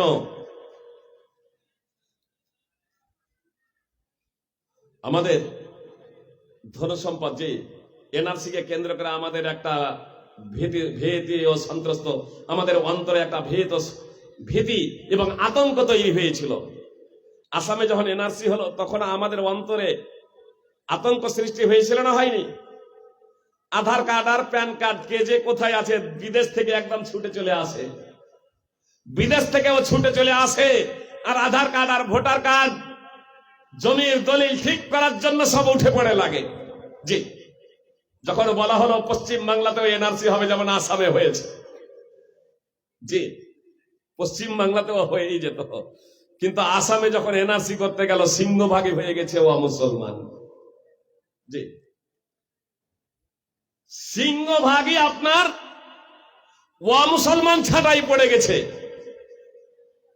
চেয়েছিল মুসলমানকে বাদ দিতে সুপ্রিয় ভাই এবং বোন, কিন্তু এই যে আতঙ্কে যে আমরা ভুগছি বা কিছু কিছু যে সম্পদ আমাদের ছিনিয়ে নিচ্ছে, এগুলো আজকে হচ্ছে না কেন? আল্লাহ রাসূল সাল্লাল্লাহু আলাইহি সাল্লাম বলেছেন, আব্দুল্লাহ ইবনে উমর রাদিয়াল্লাহু তাআলা আনহু সূত্রে বর্ণিত, রাসূলুল্লাহ সাল্লাল্লাহু আলাইহি সাল্লাম বলেছেন, ওয়ালাম ইয়ানকুদু আহদাল্লাহি ওয়া আহদা রাসূলিহি ইল্লা সাল্লাল্লাহু আলাইহি ওয়া মিন গায়রিহিম ফাআখাযু বাদা মা ফি আইদিহিম। রাসূল সাল্লাল্লাহু আলাইহি সাল্লাম বলেছেন, যখন কোন জাতি আল্লাহ এবং তার রাসূল সাল্লাল্লাহু আলাইহি সাল্লামের চুক্তি লঙ্ঘন করবে, আল্লাহ এবং তার রাসূল সাল্লাল্লাহু আলাইহি সাল্লামের সাথে অঙ্গীকার ছিন্ন করবে, তখন আল্লাহ তাআলা বিজাতিদের, তার শত্রুদের, তার বেধর্মীদের তাদের উপরে শাসক বানিয়ে দেবেন। বেধর্মীদের তাদের উপরে শাসক বানিয়ে দেবেন, আর তারা তাদের কিছু সহায় সম্পদ ছিনিয়ে নেবে, তাদের সহায় সম্পদ নেবে। তাদের সহায় সম্পদ নেবে, যে বলছেন যে আমরা ছিনে নিচ্ছি, আখাজু নিবে বলেছেন আল্লাহ রাসূল সাল্লাল্লাহু আলাইহি ওয়াসাল্লাম বলছে আমরা নিচ্ছি, এদের যেহেতু নাম, এরা যেহেতু ভারত নাই, এরা অনুপ্রবেশকারী। ওয়ামা লাম তাহকুম আইম্মাতুহুম বিকিতাবিল্লাহি ওয়া ইয়াতাখায়্যারু মিম্মা আনজালাল্লাহু ইল্লা জাআলাল্লাহু বাসাহুম বাইনাহুম। কথা মনোযোগ দিয়ে শুনেন, আমরা চাইলেই কি আমাদের দ্বন্দ্ব মিটে যাবে? আমরা যেখানে আছি সেই জায়গাতেই থাকবো, আমরা যা করছি তাই করতে থাকবো, আর আমরা আমাদের আপসের ঝামেলা দ্বন্দ্ব সবকিছু মিটিয়ে দিয়ে আমরা সুখ এবং শান্তি ভোগ করবো, মাথা উঁচু করে দাঁড়াবো? এটা অসম্ভব। আল্লাহ রাসূল সাল্লাল্লাহু আলাইহি সাল্লাম স্পষ্ট ভাবে বললেন, ওয়া মা লাম তাহকুম আইম্মাতুহুম বিকিতাবিল্লাহি ওয়া ইয়াতাখায়্যারু মিম্মা আনজালাল্লাহু ইল্লা জাআলাল্লাহু বাসাহুম বাইনাহুম। যখন উলামায়ে কেরাম, বিচারকগণ, ইসলামী শাসক, ধর্মীয় পণ্ডিতেরা আল্লাহ তাআলার কিতাব পবিত্র কোরআন এবং আল্লাহ যা অবতীর্ণ করেছেন সেই অনুযায়ী বিচার ফাইসালা করবে না, সেই অনুযায়ী বিচার ফাইসালা করবে না, মীমাংসা করবে না। আল্লাহ যা অবতীর্ণ করেছেন, আল্লাহর কিতাব পবিত্র কোরআন, আল্লাহ যা অবতীর্ণ করেছেন পবিত্র কোরআন এবং সুন্নাহ, সেই অনুযায়ী যখন ইসলামী শাসক, ইসলামিক বিচারক, যখন আলেম ওলামা, ধর্মীয় পণ্ডিতেরা যখন জনগণকে সঠিক পথে পরিচালিত করবে না, মুহাম্মদ সাল্লাল্লাহু আলাইহি সাল্লাম বলছেন ইল্লা জাআলাল্লাহু বাসাহুম বাইনাহুম, তখন আল্লাহ তাআলা তাদের আপসে দ্বন্দ্ব বাঁধিয়ে দেবেন। দেখুন এবার দ্বন্দ্ব কেমন, যে ঢাকার ইদানিং মসজিদে টঙ্গীর ইজতেমায় আপনার তাবলিগ জামাতের ভাইরাই আপনার দুই দলে মারামারি, আপনার দেখেছেন লাঠি নিয়ে কিভাবে একে অপরকে তাড়া করছে। আবার কয়েকদিন হলো আপনার বাংলাদেশে, জি মসজিদের ভিতরে এই দুই তাবলিগ জামাতের, উভয় তাবলিগ জামাতের দুই গ্রুপে একেবারে কিভাবে আপনার মারামারি শুরু করে দিল, আপনারা অবগত আছে। তাহলে আমি বলেছি, বক্তায় বক্তায় মারামারি, হুজুরে হুজুরে লাঠালাঠি, স্বামী স্ত্রীতে ঝগড়া বিবাদ, এক অপরের রক্ত নিয়ে হোলি খেলতে তারা দ্বিধাবোধ করে না। এগুলো হবে কখন? যখন ইসলামী শাসক, ধর্মীয় পণ্ডিতেরা কোরআন এবং সুন্নাহ অনুযায়ী জীবনযাপন করবে না, জাতিকে সেই অনুযায়ী পরিচালিত করবে না, আল্লাহ তখন তাদের মাঝে বিভেদ সৃষ্টি করে দেবেন। আল্লাহ তাদের মাঝে তখন দ্বন্দ্ব সৃষ্টি করে দেবেন। আজকে প্রায় 50-এরও বেশি ইহুদি, এই 50-এরও বেশি মুসলিম রাষ্ট্র, জি প্রায় পৃথিবীতে 200 কোটি মুসলমান, আর ইসরায়েলের চতুর্দিকে বসবাস করছে প্রায় মুসলমান, আর মধ্যখানে প্রায় 1 কোটি ইহুদি। ইসরায়েল 1 কোটি থেকে কিছু বেশি, সারা পৃথিবীতে 2 কোটি ইহুদি হবে না সুপ্রিয় ভাই এবং বোন। তারপরে ওই মুসলিম জাতির উপরে কিভাবে জুলম নির্যাতন করছে বুঝতে পারছেন না কেন হচ্ছে এগুলো? বুঝতে পারছেন না কি জন্য এগুলো হচ্ছে? সুপ্রিয় ভাই এবং বোন, আল্লাহ তাআলা যে বলেছেন ইয়া আইয়ুহাল্লাযীনা আমানু ইন তানসুরুল্লাহা ইয়ানসুরকুম, হে ঈমানদারগণ তোমরা আল্লাহর দ্বীনকে বাস্তবায়িত করো, তোমরা আল্লাহর দ্বীনকে প্রতিষ্ঠিত করো, আল্লাহ তোমাদের সাহায্য সহযোগিতা করবেন। যদি বলেন আমেরিকা সহযোগিতা করছে, ওদের অস্ত্র শস্ত্র বেশি, যে শুধু অস্ত্র শস্ত্রের কারণে নয় সুপ্রিয় ভাই এবং বোন, আল্লাহ যখন সাহায্য সহযোগিতা নেমে আসবে তখন অস্ত্র শস্ত্র ও সবগুলো কাজে আসবে না। আপনারা কি দেখেননি বদরের যুদ্ধে মুশরিকদের অস্ত্র শস্ত্র বেশি ছিল, তাদের সৈন্য সংখ্যাও বেশি ছিল, অথচ কিভাবে তারা পর্যুদস্ত হয়েছিল? আল্লাহ তাআলা আসমান থেকে সেনাবাহিনী পাঠিয়ে দিয়েছিলেন, ফেরেশতা পাঠিয়ে দিয়েছিলেন। আল্লাহ অঙ্গীকার করেছেন যে তোমরা আল্লাহর দ্বীনকে প্রতিষ্ঠিত করো, আল্লাহ তোমাদের সাহায্য সহায়তা করবেন। সূরা মুহাম্মদ 47 নম্বর সূরার 7 নম্বর আয়াতের অংশ। আল্লাহ তোমাদের সাহায্য সহযোগিতা করবেন, শর্ত হলো তোমাদেরকে আল্লাহ তাআলার দ্বীনকে প্রতিষ্ঠিত করতে হবে, বাস্তবায়ন করতে হবে। হুনাইনের যুদ্ধে, মক্কা বিজয়ের পরে, যে মক্কা বিজয় হচ্ছে, বিনা রক্তপাতে মুশরিকরা ভীত সন্ত্রস্ত হয়ে নিজেদের ঘরে প্রবেশ করে দরজা জানলা সবকিছু বন্ধ করে দিয়েছে। তারা এই আতঙ্কে ভুগছিল, আমরা যে মুসলিমদের উপরে জুলম নির্যাতন করেছিলাম, স্বয়ং মুহাম্মদ সাল্লাল্লাহু আলাইহি সাল্লামকে মক্কা ত্যাগ করতে বাধ্য হয়েছিলাম, আজ মুহাম্মদ সাল্লাল্লাহু আলাইহি সাল্লাম তার সেনাবাহিনী নিয়ে বিজয়ী রূপে মক্কায় প্রবেশ করেছেন। আজ আমাদের বিস্তার নাই, আজ আমরা মুক্তি পাবো না, আজ আমাদের পাকড়াও করে হত্যা করা হবে। কিন্তু দয়ার সাগর মুহাম্মদ সাল্লাল্লাহু আলাইহি সাল্লাম ঘোষণা দিলেন, আজ তোমাদের কাউকে ভর্ৎসনা করা হবে না। প্রতিশোধ তো দূরের কথা, মুহাম্মদ সাল্লাল্লাহু আলাইহি সাল্লাম ক্ষমা ঘোষণা করে দিলেন, আজ তোমাদের কাউকে ভর্ৎসনা করা হবে না, তোমাদেরকে আজ তোমরা স্বাধীন। 4 জন ব্যক্তি ছাড়া রাসূল সাল্লাল্লাহু আলাইহি সাল্লাম মক্কার মুশরিক কাফেরদের ঘোষণা করে দিয়েছিলেন, তোমরা মুক্ত, তোমাদেরকে ভর্ৎসনা করা হবে না, তোমাদেরকে কটূক্তি করা হবে না, তোমাদের অতীতের কথা স্মরণ করিয়ে তোমাদেরকে কষ্ট দেওয়া হবে না, লা তাসরিবা আলাইকুম, তোমাদেরকে কোনো প্রকারের ভর্ৎসনা করা হবে না। যখন মুহাম্মদ সাল্লাল্লাহু আলাইহি সাল্লাম এই কথা ঘোষণা করলেন, আবু হুরায়রা রাদিয়াল্লাহু তাআলা আনহু বর্ণনাকারী প্রত্যক্ষদর্শী, তিনি বলছেন যে তখন ওই মক্কার কাফের এবং মুশরিকরা নিজেদের ঘর থেকে বের হচ্ছে যেন হাসরের ময়দানে কবর থেকে উঠছে। ফাদাখালু ফিল ইসলাম, আর কালেমায়ে শাহাদাত পড়ে তারা মুসলমান হয়ে গেলেন। ইমাম বাইহাকির আস-সুনানুল কুবরা হাদিস নম্বর 18275। সুপ্রিয় ভাই এবং বোন, ইকরামা মক্কা ছেড়ে পালিয়ে যাচ্ছে, আবু জাহেলের পুত্র ইকরামা মক্কা ছেড়ে পালিয়ে যাচ্ছে। 4 জনের মধ্যে ইকরামাও ছিল একজন। ইকরামা মক্কা ছেড়ে পালিয়ে যাচ্ছে, আমাকে তো মারা হবে, আমি যে মুসলমানদের রক্তপাত ঘটিয়েছি, আমাকে তো ক্ষমা করেন নাই, সবকে ক্ষমা করে দিলেও ইকরামা মক্কা ছেড়ে পালিয়ে যাচ্ছে। নৌকায় আরোহণ করেছে, আর যখন নৌকায় আরোহণ করেছে নৌকা ঝড়ের কবলে পড়েছে। নৌকার তখন নাবিক মাঝিরা বলছে, আখলিসু আখলিসু, একাগ্রচিত্তে এক অদ্বিতীয় বিশ্ববিধাতা আল্লাহ তাআলাকে ডাকো, তিনি ছাড়া এই মুহূর্তে কেউ তোমাদের বিপদ থেকে উদ্ধার করতে পারে না। ইকরামা বলছে, আরে যে দাওয়াত মুহাম্মদ সাল্লাল্লাহু আলাইহি সাল্লাম দিচ্ছেন, যার দাওয়াতকে কেন্দ্র করে তার বিরুদ্ধে আমরা আন্দোলন করেছি, আর আজকেও তার বিরুদ্ধাচরণ করতে গিয়ে এই মক্কা ত্যাগ করে আমি সিরিয়া চলে যাচ্ছি, শাম চলে যাচ্ছি। এই মহাবিপদে সমুদ্রের মাঝে যদি এক আল্লাহ ছাড়া কেউ যদি উদ্ধার না করেন, মুক্তি না দেন, তাহলে আমার দৃঢ় বিশ্বাস স্থলে ভাগে বসে এই মহান আল্লাহ তাআলা এই মুক্তি দিবেন। সঙ্গে সঙ্গে আল্লাহর সাথে অঙ্গীকার করছে, আল্লাহ তোমার সাথে আমার অন্তরের অঙ্গীকার, যদি এই যাত্রায় বেঁচে যায় আর সিরিয়া নয়, আমি মক্কা ফিরে যাব, আমি মুহাম্মদ সাল্লাল্লাহু আলাইহি সাল্লামের হাতে হাত রেখে কালেমায়ে শাহাদাত পাঠ করে মুসলমান হয়ে যাব। আমি জানি মুহাম্মদ সাল্লাল্লাহু আলাইহি সাল্লাম অত্যন্ত ক্ষমাশীল, অত্যন্ত দয়ালু, তিনি ক্ষমা করে দেবেন। সেই যাত্রায় বেঁচে যাচ্ছেন ইকরামা, আপনার ফিরে আসছেন মক্কায়, কালেমায়ে শাহাদাত পড়ে আপনারা মুসলমান হয়ে যাচ্ছেন। সুনানে নাসাই হাদিস নম্বর 4067।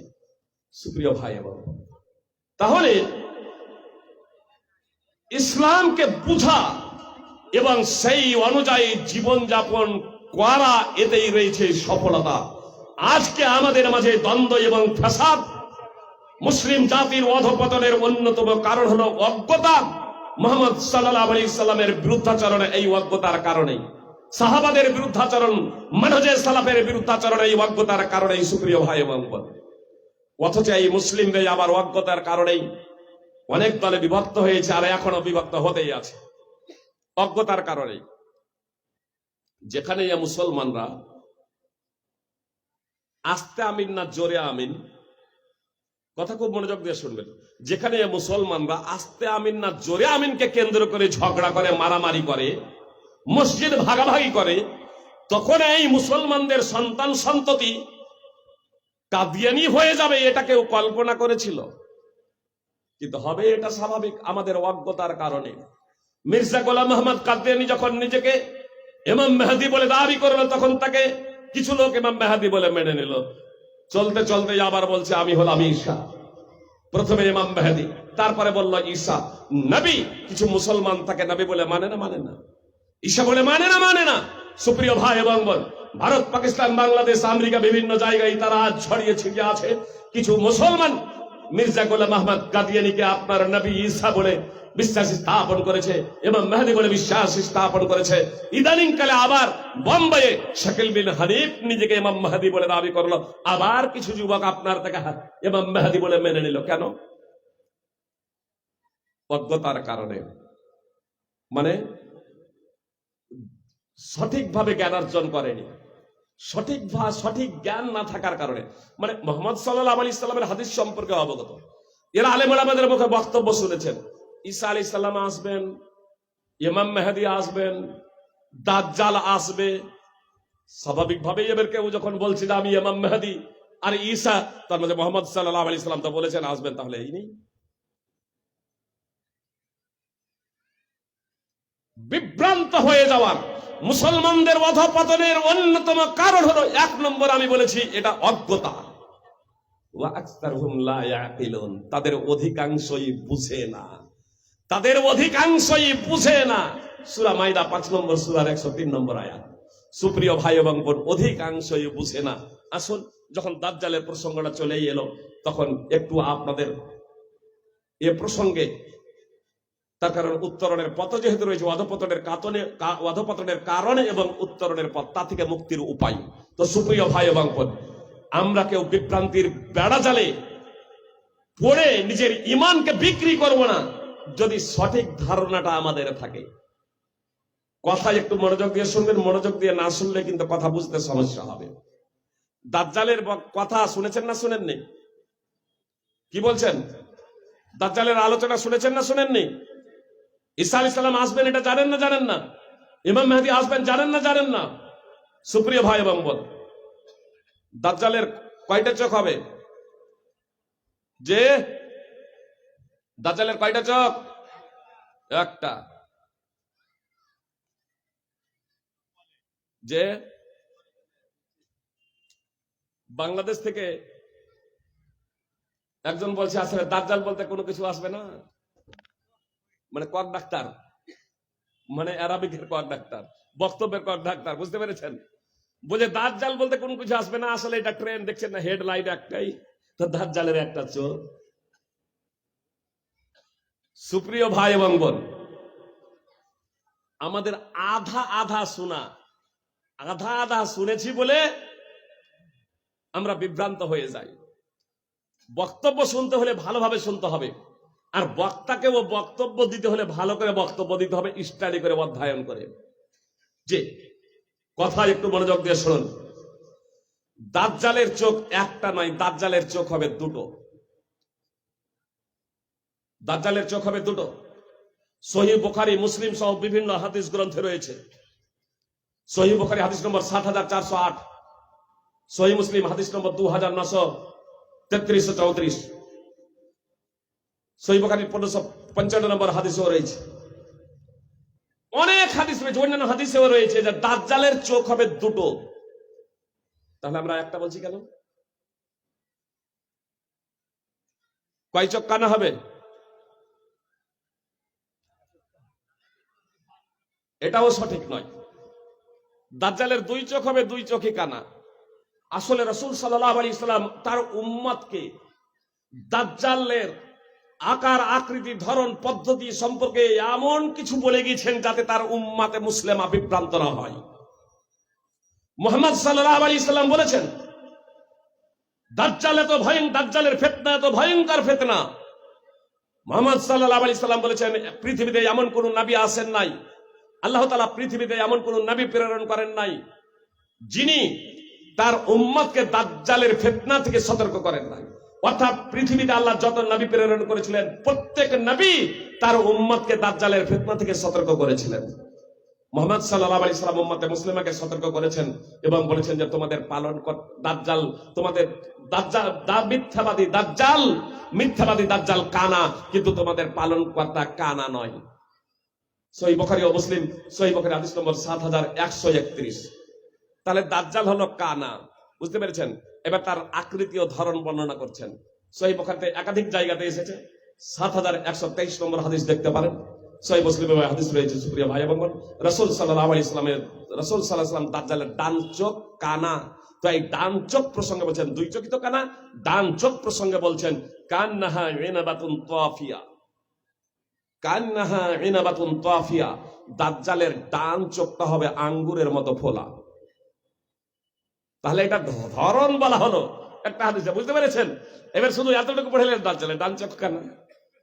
দাজ্জালের ডান চোখের ধরন, আকৃতি বর্ণনা করছেন রাসূল সাল্লাল্লাহু আলাইহি ওয়াসাল্লাম, কান্নাহা ইনাবাতুন তাফিয়া। দাজ্জালের ডান চোখটা হবে আঙ্গুরের মতো ফোলা, বেরিয়ে থাকবে আঙ্গুরের মতো, বেরিয়ে, যেমন আঙ্গুর ফোলা, তো এটা বেরিয়ে থাকবে। আমাদের চোখ ভিতরে বসে আছে, আমাদের মধ্যে এখন যারা বন্ধ আছেন তাদের চোখ ভিতরে আমাদের মতো, কিন্তু দাজ্জাল যে দুই চোখ কানা হবে, তো দুই চোখের ধরন আর রাসূল সাল্লাল্লাহু আলাইহি ওয়াসাল্লাম বলে দিয়েছেন, ডান চোখটা হবে আঙ্গুরের মতো ফোলা। আর বাম চোখ প্রসঙ্গে রাসূল সাল্লাল্লাহু আলাইহি ওয়াসাল্লাম বলছেন, ওয়া দাজ্জাল আওয়ারুল আইনি ইসরা। দাজ্জালের বাম চোখ হবে কানা। সুনানে ইবনে মাজাহ ও সহিহ মুসলিমের হাদিস নম্বর 2933। তাহলে দাজ্জালের বাম চোখ প্রসঙ্গে রাসূল সাল্লাল্লাহু আলাইহি ওয়াসাল্লাম বললেন যে দাজ্জালের বাম চোখ হবে কানা। সাথে সাথে রাসূল সাল্লাল্লাহু আলাইহি ওয়াসাল্লাম বলছেন, ওয়া ইন্নাদ দাজ্জালা মামসুহুল আইনিল ইসরা আলাইহা জাফরাতুন গালিজা।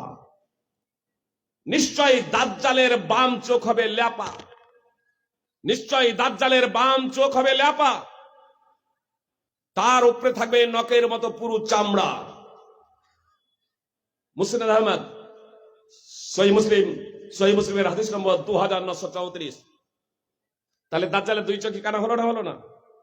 নবী সাল্লাল্লাহু আলাইহি সাল্লাম বলছেন, মাকতুবুন বাইনা আইনাইহি কাফির, মাকতুবুন বাইনা আইনাইহি কাফির। নবী সাল্লাল্লাহু আলাইহি সাল্লাম বলছেন, দাজ্জালের দুই চোখের মাঝে লেখা থাকবে কাফির। ইয়াকরাহু কুল্লু মুমিনিন কাতিবিন ওয়া গায়রি কাতিব। প্রত্যেক মুসলমান সে স্বাক্ষর হোক অথবা নিরক্ষর, প্রত্যেক মুসলমান সে স্বাক্ষর হোক অথবা নিরক্ষর, ওই দাজ্জালের কপালে দুই চোখের মাঝে যে কাফের লেখা থাকবে, তো প্রত্যেক মুসলমান তা পড়তে পারবে। মুসনাদ আহমদ, সহিহ মুসলিম হাদিস নম্বর 2934। সুপ্রিয় ভাই এবং বোন, দুই চোখই কানার, তার দুই চোখের মাঝে থাকবে কাফের লেখা, কাফের লেখা। এত দ্বারা স্পষ্ট হয়ে গেল যে দাজ্জাল ট্রেন নয়, জি দাজ্জাল আসবে। দাজ্জাল মক্কা মদিনায় প্রবেশ করবে না। আর তো মক্কা মদিনায় তো এখন ট্রেন চলছে। সুপ্রিয় ভাই, দাজ্জাল যখন আসবেন বিভ্রান্ত হবে না। বিস্তারিত আলোচনা করার এই প্রসঙ্গে সময় নেই, আমি শুধু এতটুকু আপনাদের বলে দিই যে দাজ্জাল যখন আসবে তখন আমরা বুঝতে পারবো দাজ্জাল যখন চলে আসবে আমাদের বুঝতে কোনো সমস্যা হবে না। এক তো যারা আমরা ইমানদার, কথা খুব মনোযোগ দিয়ে শুনুন, এই প্রচলিত মুসলমান হলে হবে না। মুসলমান ঘরে জন্মগ্রহণ করেছে, আমি মুসলমান এই যদি হয়, তাহলে কিন্তু দাজ্জালের কপালে যে কাফের লেখা থাকবে এটা পড়তে পারবেন না। আপনি মুসলমান, আপনার জন্ম মুসলমান ঘরে হোক আর অমুসলমান ঘরে হোক, আমি এবং আপনি যদি বাস্তবে যদি মুসলমান হয়, আমি লেখাপড়া জানি আর না জানি, জি, যেমন যারা দুই চোখের অন্ধ তারা স্বাক্ষর নয়, জি, কিন্তু লেখাপড়া জানে, জানে না জানে, কিন্তু তারা পড়তে জানে, লিখতে জানে না, পড়তে জানে। আর আজকাল তো আলহামদুলিল্লাহ অনেক এই বিজ্ঞানের অগ্রগতি ঘটছে, লিখতেও শিখে নিয়েছেন, বুঝতে পারছেন? তো অন্ধ যারা, যারা আমাদের যাদের চোখ আছে, যারা লেখাপড়া জানি না, যাদের বর্ণ জ্ঞান নেই, আমার পিছনে যে এই ফেস্টন দেখছেন, এই ফেস্টনে কি লেখা আছে, যাদের বর্ণ জ্ঞান নেই তারা পড়তে পারবেন? তাহলে চোখ থেকে এরা অন্ধ, তাই না? কিন্তু দাজ্জাল যখন আসবে, দাজ্জালের দুই চোখের মাঝে যে কাফের শব্দটি লেখা থাকবে, তারা যদি কোরআন এবং সুন্নাহর আদলে যদি মুসলিম যদি হয়, ইমানদার যদি হয়, তো সে যদি তার যদি বর্ণ জ্ঞান না থাকে, বর্ণ জ্ঞান না থাকলেও তো সে ইমানদার হতে পারে। শুনে শুনে, যেমন অন্ধরা শুনে শুনে আলেমের কাছে পড়ে পড়ে ইসলামের বিধিবিধান সম্পর্কে অবগত হয়ে তারাও ইমানদার হতে পারে, মুসলমান হতে পারে, কিন্তু তার বর্ণজ্ঞান নেই, তার বর্ণজ্ঞান নেই। সুপ্রিয় ভাই এবং বোন, তারাও কিন্তু পড়তে পারবে দাজ্জালের এই কপালে লেখা। চোখ অন্ধ হলেও যদি আপনার জ্ঞান চক্ষু খোলা থাকে, তাহলে দুই চোখের অন্ধ ও মুসলমানও পড়তে পারবে। নবী সাল্লাল্লাহু আলাইহি সাল্লাম বলছেন, ইয়াকরাউহু কুল্লু মুমিনিন কাতিবিন ওয়া গায়রি কাতিব, প্রত্যেক মুসলমান স্বাক্ষর ও অথবা নিরক্ষর দাজ্জালের দুই চোখের মাঝে যে কাফের লেখা থাকবে, তো এটা দাজ্জালকে দেখেই বলে দিবে এই দাজ্জাল। আরো একটা বড় লক্ষণ আপনাদের বলে দিই, এসেছে, আপনার মনে করেন যে দাজ্জাল এসেছে কোথায়? দাজ্জাল এসেছে মনে করেন তয়ফে, বা দাজ্জাল এসেছে ইরানে, ইরানে এসেছে মনে করেন দাজ্জাল আসবে ফিলিস্তিনে। আমি এবং আপনি এখান থেকে বুঝে যাব যে হ্যাঁ দাজ্জাল চলে এসেছে যখন আসবে। মুহাম্মদ সাল্লাল্লাহু আলাইহি ওয়াসাল্লাম এই ধরনের নিদর্শন বলে দিয়েছেন। কি সেই নিদর্শন? নবী সাল্লাল্লাহু আলাইহি ওয়াসাল্লাম বলেছেন, পৃথিবীতে দাজ্জাল 40 আবির্ভূত হওয়ার পরে 40 দিন থাকবে। কয়দিন বললাম? পৃথিবীতে দাজ্জাল আবির্ভূত হওয়ার পরে 40 দিন থাকবে। এই 40 দিনটা হবে আমাদের এই দিনের 14 মাস 14 দিন। মানে দাজ্জালের একটা দিন হবে 1 বছরের সমান। দাজ্জালের একটা দিন হবে 1 বছরের সমান। এটা প্রকৃত অর্থে, এটা প্রকৃত অর্থে, রূপক অর্থে নয়। সুতরাং রাসূল সাল্লাল্লাহু আলাইহি সাল্লাম যখন বললেন যে দাজ্জালের একটা দিন হবে 1 বছরের সমান, একটা দিন হবে 1 মাসের সমান, আর একটা দিন হবে 1 সপ্তাহের সমান, আর বাকি দিনগুলো হবে তোমাদের দিনের মতো, তখন সাহাবায়ে কেরাম বললেন, আল্লাহ রাসূল সাল্লাল্লাহু আলাইহি সাল্লাম, যখন দাজ্জাল আসবে আর একটা দিন যখন 1 বছরের সমান হবে, তখন কি আমরা ওই 5 ওয়াক্তেরই নামাজ পড়ব? আমাদের কি তখন ওই 5 ওয়াক্তের নামাজ পড়লেই যথেষ্ট হবে যে দিনটা 1 বছরের সমান হবে? তখন নবী সাল্লাল্লাহু আলাইহি সাল্লাম বললেন, লা, না, ওকদুরুল্লাহ, বরং হিসাব করে তখন তোমরা 1 বছরের নামাজ আদায় করবে। পুরো 1 বছরের নামাজ আদায় করতে হবে। তখন এই করলে হবে না যে সূর্য ঢলুক তো নামাজ পড়বো। পুরো 1 বছরের সমান যখন একটা দিন হবে, তখন 1 বছরের আপনাকে নামাজ হিসাব করে আদায় করতে হবে। মুহাম্মদ সাল্লাল্লাহু আলাইহি সাল্লাম বলে দিয়েছেন। তাহলে একটা দিন হবে 1 বছরের সমান, মানে 12 মাস। একটা দিন হবে 1 মাসের সমান, মানে 13 মাস আছে, এখনো 38 দিন। একটা দিন হবে 1 সপ্তাহের সমান, সমান 7 দিন। 13 মাস 7 দিন আর 37 দিন। আবার 1 মাস লেন 14 মাস, 7 আর 7 14, 14 মাস 14 দিন। একটা দিন হবে 1 বছরের সমান। আপনাদের বলে দিই, ঈসা আলাইহিস সালাম আসবেন দাজ্জালের পরে, ইমাম মেহেদীর পরে। ইমাম মেহেদী আসবেন, দাজ্জাল আসবেন, তারপরে আসবেন ঈসা আলাইহিস সালাম। ঈসা আলাইহিস সালাম 2 জন ফেরেশতার ডানায় আপনার দামেস্ক, সিরিয়ার পূর্ব দিকে মসজিদের সাদা মিনারার পার্শ্বে 2 জন ফেরেশতার ডানায় ভর দিয়ে অবতরণ করবেন। সুপ্রিয় ভাই এবং বোন, তখন মুসলিমদের নেতা, মুসলিমদের আমির ইমাম মেহেদী বলবেন, তাআলা সাল্লি বিনা, আপনি আমাদের নামাজে ইমামতি করুন।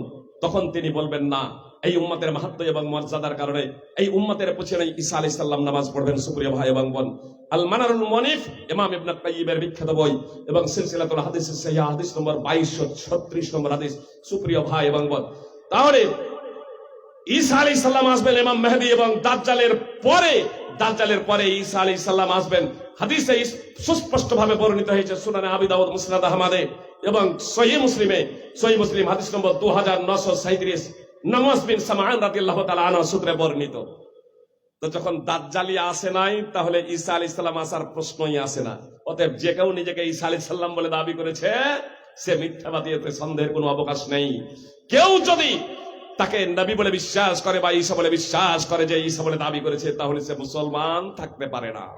মুহাম্মদ সাল্লাল্লাহু আলাইহি ওয়াসাল্লাম ভবিষ্যদ্বাণী করেছিলেন, যতক্ষণ পর্যন্ত 30 জন মিথ্যাবাদী নিজেকে নবী বলে দাবি না করবে, ততক্ষণ পর্যন্ত কিয়ামত সংঘটিত হবে না। সহিহ বুখারী হাদিস নম্বর 7121। সুপ্রিয় ভাই এবং বোন, মুহাম্মদ সাল্লাল্লাহু আলাইহি ওয়াসাল্লামের ভবিষ্যদ্বাণী অনুযায়ী কিছু কিছু ব্যক্তি নিজেকে নবী বলে দাবি করলো, আর মুসলমানরা অজ্ঞতার কারণে তাদেরকে নবী বলে বিশ্বাস করে ঈমান হারা হয়ে ধর্মচ্যুত হয়ে গেল। সুপ্রিয় ভাই এবং বোন, অজ্ঞতা হলো মুসলমানদের পতনের, অধঃপতনের অন্যতম কারণ। এই অজ্ঞতার কারণে অনেকেই সাহাবাদের সমালোচনা করে। কি বলেন? আমরা ন্যায় এবং ইনসাফ প্রতিষ্ঠা করতে চাই। কথাটা খুব ভালো না যে আমরা ন্যায় এবং ইনসাফ প্রতিষ্ঠা চাই, কিন্তু এই ন্যায় এবং ইনসাফ প্রতিষ্ঠার মুখোশ পরে, ন্যায় ইনসাফের মুখোশ পরে নিজেদের অজ্ঞতার বহিঃপ্রকাশ ঘটিয়েছে। সুপ্রিয় ভাই এবং বোন, এই ধরনের ব্যক্তিরা কেউ কেউ সাহাবাদের কাফের বলে আখ্যায়িত করেছে,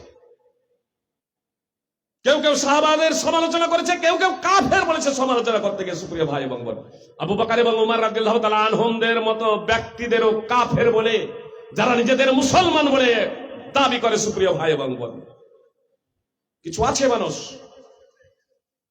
অথচ আল্লাহ তাআলা কি বলছেন? والسابقون الأولون من المهاجرين والأنصار والذين اتبعوهم بإحسان رضي الله عنهم ورضوا عنه وأعد لهم جنات تجري تحتها الأنهار خالدين فيها أبدا ذلك الفوز العظيم। আল্লাহ তাআলা সূরা তওবা 9 নম্বর সূরার 100 নম্বর আয়াতে বলছেন, যারা আনসার এবং মুহাজিরদের মধ্যে ঈমান আনয়নে প্রথম এবং অগ্রগামী, অর্থাৎ আনসার এবং মুহাজিরদের মধ্যে যারা প্রথম দিকে ঈমান আনয়ন করেছিলেন, আর এদের মধ্যে আপনার খোলাফায়ে রাশিদিন রয়েছে, আবু বকর, ওমর, উসমান, আলী রাদিয়াল্লাহু তাআলা আনহুম। সেখানে আবু বকর এবং উমরকে কাফের বলছেন। কথা খুব মনোযোগ দিয়ে শুনুন। আল্লাহ বলছেন, আনসার এবং মুহাজিরদের মধ্যে যারা ঈমান আনয়নে অগ্রগামী প্রথম, এবং যারা একনিষ্ঠতার সাথে, সদাচরণের সাথে তাদের অনুসরণ করে, কাদের? এই আনসার এবং মুহাজিরদের মধ্যে ঈমান আনয়নে যারা অগ্রগামী এবং প্রথম, এদের যারা একনিষ্ঠতার সাথে, সদাচরণের সাথে, ভালোবাসার সাথে তাদের অনুসরণ করে, আল্লাহ বলছেন তারা আল্লাহর প্রতি সন্তুষ্ট, আল্লাহ তাদের প্রতি সন্তুষ্ট। আল্লাহ তাদের জন্য এমন জান্নাত প্রস্তুত করে রেখেছেন, যার নিম্ন দেশে নদী সমূহ প্রবাহিত, সেখানে তারা স্থায়ীভাবে থাকবে। এটাই মহা সফলতা। সুপ্রিয় ভাই এবং বোন, শুধু সাহাবীদের আল্লাহ জান্নাতে দিব এ কথা বলেন নাই, বরং একনিষ্ঠতার সাথে যারা সাহাবীদের অনুসরণ করে তাদেরও আল্লাহ তাআলা বলছেন যে জান্নাতে দেবেন, এবং তাদের প্রতি আল্লাহ তাআলা সন্তুষ্ট। এবার যদি কেউ সেই সাহাবীদের সমালোচনা করে, তাহলে তাদের কি বলবেন? বদর প্রান্তরে যে সাহাবায়ে কিরাম উপস্থিত হয়েছিলেন, তাদের প্রসঙ্গে রাসূলুল্লাহ সাল্লাল্লাহু আলাইহি ওয়াসাল্লাম বলেছেন, সহিহ বুখারীর হাদিস, রাসূল সাল্লাল্লাহু আলাইহি ওয়াসাল্লাম বলেছেন, আল্লাহ তাআলা উকি মেরে বলেছিলেন, ইমানু মা শিতুম কাদ ওয়াজাবাত লাকুম। আর একটি বর্ণনা আছে কাদ ওয়াজাবাত লাকুমুল জান্নাহ, আর একটি বর্ণনা আছে কাদ গাফারতু লাকুম। বদর প্রান্তরে যে সমস্ত সাহাবী যুদ্ধে উপস্থিত হয়েছিলেন, তাদের প্রসঙ্গে আল্লাহ তাআলা উকি মেরে বলেছিলেন, তোমরা যা ইচ্ছা করো তোমাদের ক্ষমা করে দেওয়া হলো, তোমাদের জন্য জান্নাত অপরিহার্য হয়ে গেছে। আল্লাহ কোরআনে জান্নাতের ঘোষণা দিলেন সাহাবীদের, তাদের অনুসরণ যারা করবে একনিষ্ঠতার সাথে, তাদের প্রসঙ্গেও বলছেন যে তাদেরকেও জান্নাতে দেব, এবং তাদের প্রতি সন্তুষ্ট আল্লাহ, এবং আল্লাহর প্রতিও তারা সন্তুষ্ট। সুপ্রিয় ভাই এবং বোন, কথা একটু মনোযোগ দিয়ে শুনবেন। এর কি তাৎপর্য এই? তাহলে কোন সাহাবীর কোন কথা যদি পাওয়া যায় বা কোন কর্ম যদি পাওয়া যায়, তাহলে সেটাকে মেনে নিলেই মুক্তি পাওয়া যাবে? জি সুপ্রিয় ভাই এবং বোন, কথা মনোযোগ দিয়ে শুনবেন। কোরআন এবং সুন্নাহ আমাদের মেনে নিতে হবে, আর মানহাজে সালাফের আমাকে আপনাকে অনুসরণ করতে হবে। কিছু কিছু ব্যক্তি বলে মানহাজে সালাফ কেন, আমাদের কোরআন এবং সুন্নাহ মানব, কোরআন সুন্নাহই তো আমাদের জন্য যথেষ্ট। আসলে এটা হচ্ছে তার অজ্ঞতার কারণ। সে অজ্ঞতার দরুন সে বুঝতেই পারে না যে সে কোরআন এবং সুন্নাহ তো মানবে, কিন্তু মানহাজে সালাফ মানবে কেন? সুপ্রিয় ভাই এবং বোন, কোরআন এবং সুন্নাহই যে মানহাজে সালাফ মানতে বলেছে। কোরআন কি বলছে শুনুন, ومن يشاقق الرسول من بعد ما تبين له الهدى ويتبع غير سبيل المؤمنين نوليه ما تولى ونصليه جهنم وساءت مصيرا। সূরা নিসা 4 নম্বর সূরা 115 নম্বর আয়াত। আল্লাহ তাআলা বলছেন সুস্পষ্ট হেদায়েতের পরে যে কেউ রাসূল সাল্লাল্লাহু আলাইহি ওয়াসাল্লামের বিরুদ্ধাচরণ করবে এবং মুমিনদের পথকে ছেড়ে দিয়ে অন্য পথে ধাবিত হবে, আল্লাহ তাআলা বলছেন আমি সেই দিকেই তাকে ধাবমান করব এবং তাকে জাহান্নামে নিক্ষেপ করব। তা কতই না নিকৃষ্ট স্থান। শুধু মুহাম্মদ সাল্লাল্লাহু আলাইহি ওয়াসাল্লামের বিরুদ্ধাচরণের কথা বললেন না আল্লাহ তাআলা, বরং স্পষ্ট ভাবে বললেন গায়রা সাবিলিল মুমিনিন, মুমিনদের পথকে ছেড়ে দিয়ে অন্য পথে ধাবিত হবে। সুপ্রিয় ভাই এবং বোন, মুমিন বলতে কারা? কথা শুনুন একটু। আজকে সবাই আমরা মুমিন বলে দাবি করি, আজকে আমরা সবাই মুমিন মুসলমান বলে দাবি করি। এই কোরআন যখন অবতীর্ণ হয় তখন মুমিন ছিলেন কারা? সাহাবা ইকরাম রাদিয়াল্লাহু তাআলা আনহুম, যারা নিরপেক্ষ দৃষ্টিভঙ্গিতে ইতিহাস চর্চা করেছে, ও মুসলিম হলেও দায়িত্বহীন ভাবে এই কথা স্বীকার করতে বাধ্য হয়েছেন যে নবী সাল্লাল্লাহু আলাইহি সাল্লামের উপরে যারা ঈমান আনয়ন করেছিল এবং ঈমানের অবস্থায় যাদের মৃত্যুবরণ করেছেন তাদেরকে সাহাবা বলা হয়। তো এই সাহাবা, আল্লাহ তাআলা বললেন না যে সাহাবীর কথাকে নিয়ে নাও, আল্লাহ বলছেন সাহাবীর পথকে নিয়ে নাও। এটাই হচ্ছে মানহাজে সালাফ। সুপ্রিয় ভাই এবং বোন, সাহাবাদের পথ ছেড়ে দিয়ে যে কেউ অন্য পথে ধাবমান হবে, আল্লাহ বলছেন তাকে আমি জাহান্নামে নিক্ষেপ করব, সেই দিকেই যেতে দেবো, তাকে জাহান্নামে নিক্ষেপ করব, অন্যান্য পথ তাকে অবলম্বন করতে দেব, কিন্তু আমি তাকে জাহান্নামে নিক্ষেপ করব। সুপ্রিয় ভাই এবং বোন, তাহলে সাহাবাদের পথ, এবার সাহাবাদের পথটা কি ছিল? সাহাবা ইকরাম রাদিয়াল্লাহু তাআলা আনহুম, তারা নবী ও রাসূল ছিলেন না যে তাদের প্রত্যেকটা কথা এবং প্রত্যেকটা কর্ম সঠিক হবে। জি, প্রত্যেকটা কথা এবং কর্ম সঠিক হবে। যেহেতু তারা নবী ছিলেন না, তাদের উপর ওহী অবতীর্ণ হতো না, এজন্য ইজতিহাদ করতে গিয়ে কখনো ভুল হয়েছে, কখনো দলিল না পৌঁছানোর কারণে ভুল হয়েছে। কিন্তু যখন তারা জানতে পেরেছেন, সঙ্গে সঙ্গে তারা সত্যকে গ্রহণ করে নিয়েছেন। এটা ছিল সাহাবাদের পথ, সালাফদের পথ। এমনকি তাবেঈন এদেরও পথ ছিল এটাই। ইজতিহাদ করেছেন, রায় দিয়েছেন, মতবাদ পেশ করেছেন, কিন্তু যখন বুঝতে পেরেছেন আমি যে রায়টা দিয়েছি, মতবাদটা দিয়েছি, এই মতবাদটা কোরআন এবং সুন্নাহর পরিপন্থী, তখন মতকে প্রত্যাহার করে নিয়েছেন, নিজের রায়কে, মতবাদকে প্রত্যাহার করে নিয়ে আবার সঠিক ফতোয়া দেওয়ার প্রচেষ্টা করেছেন।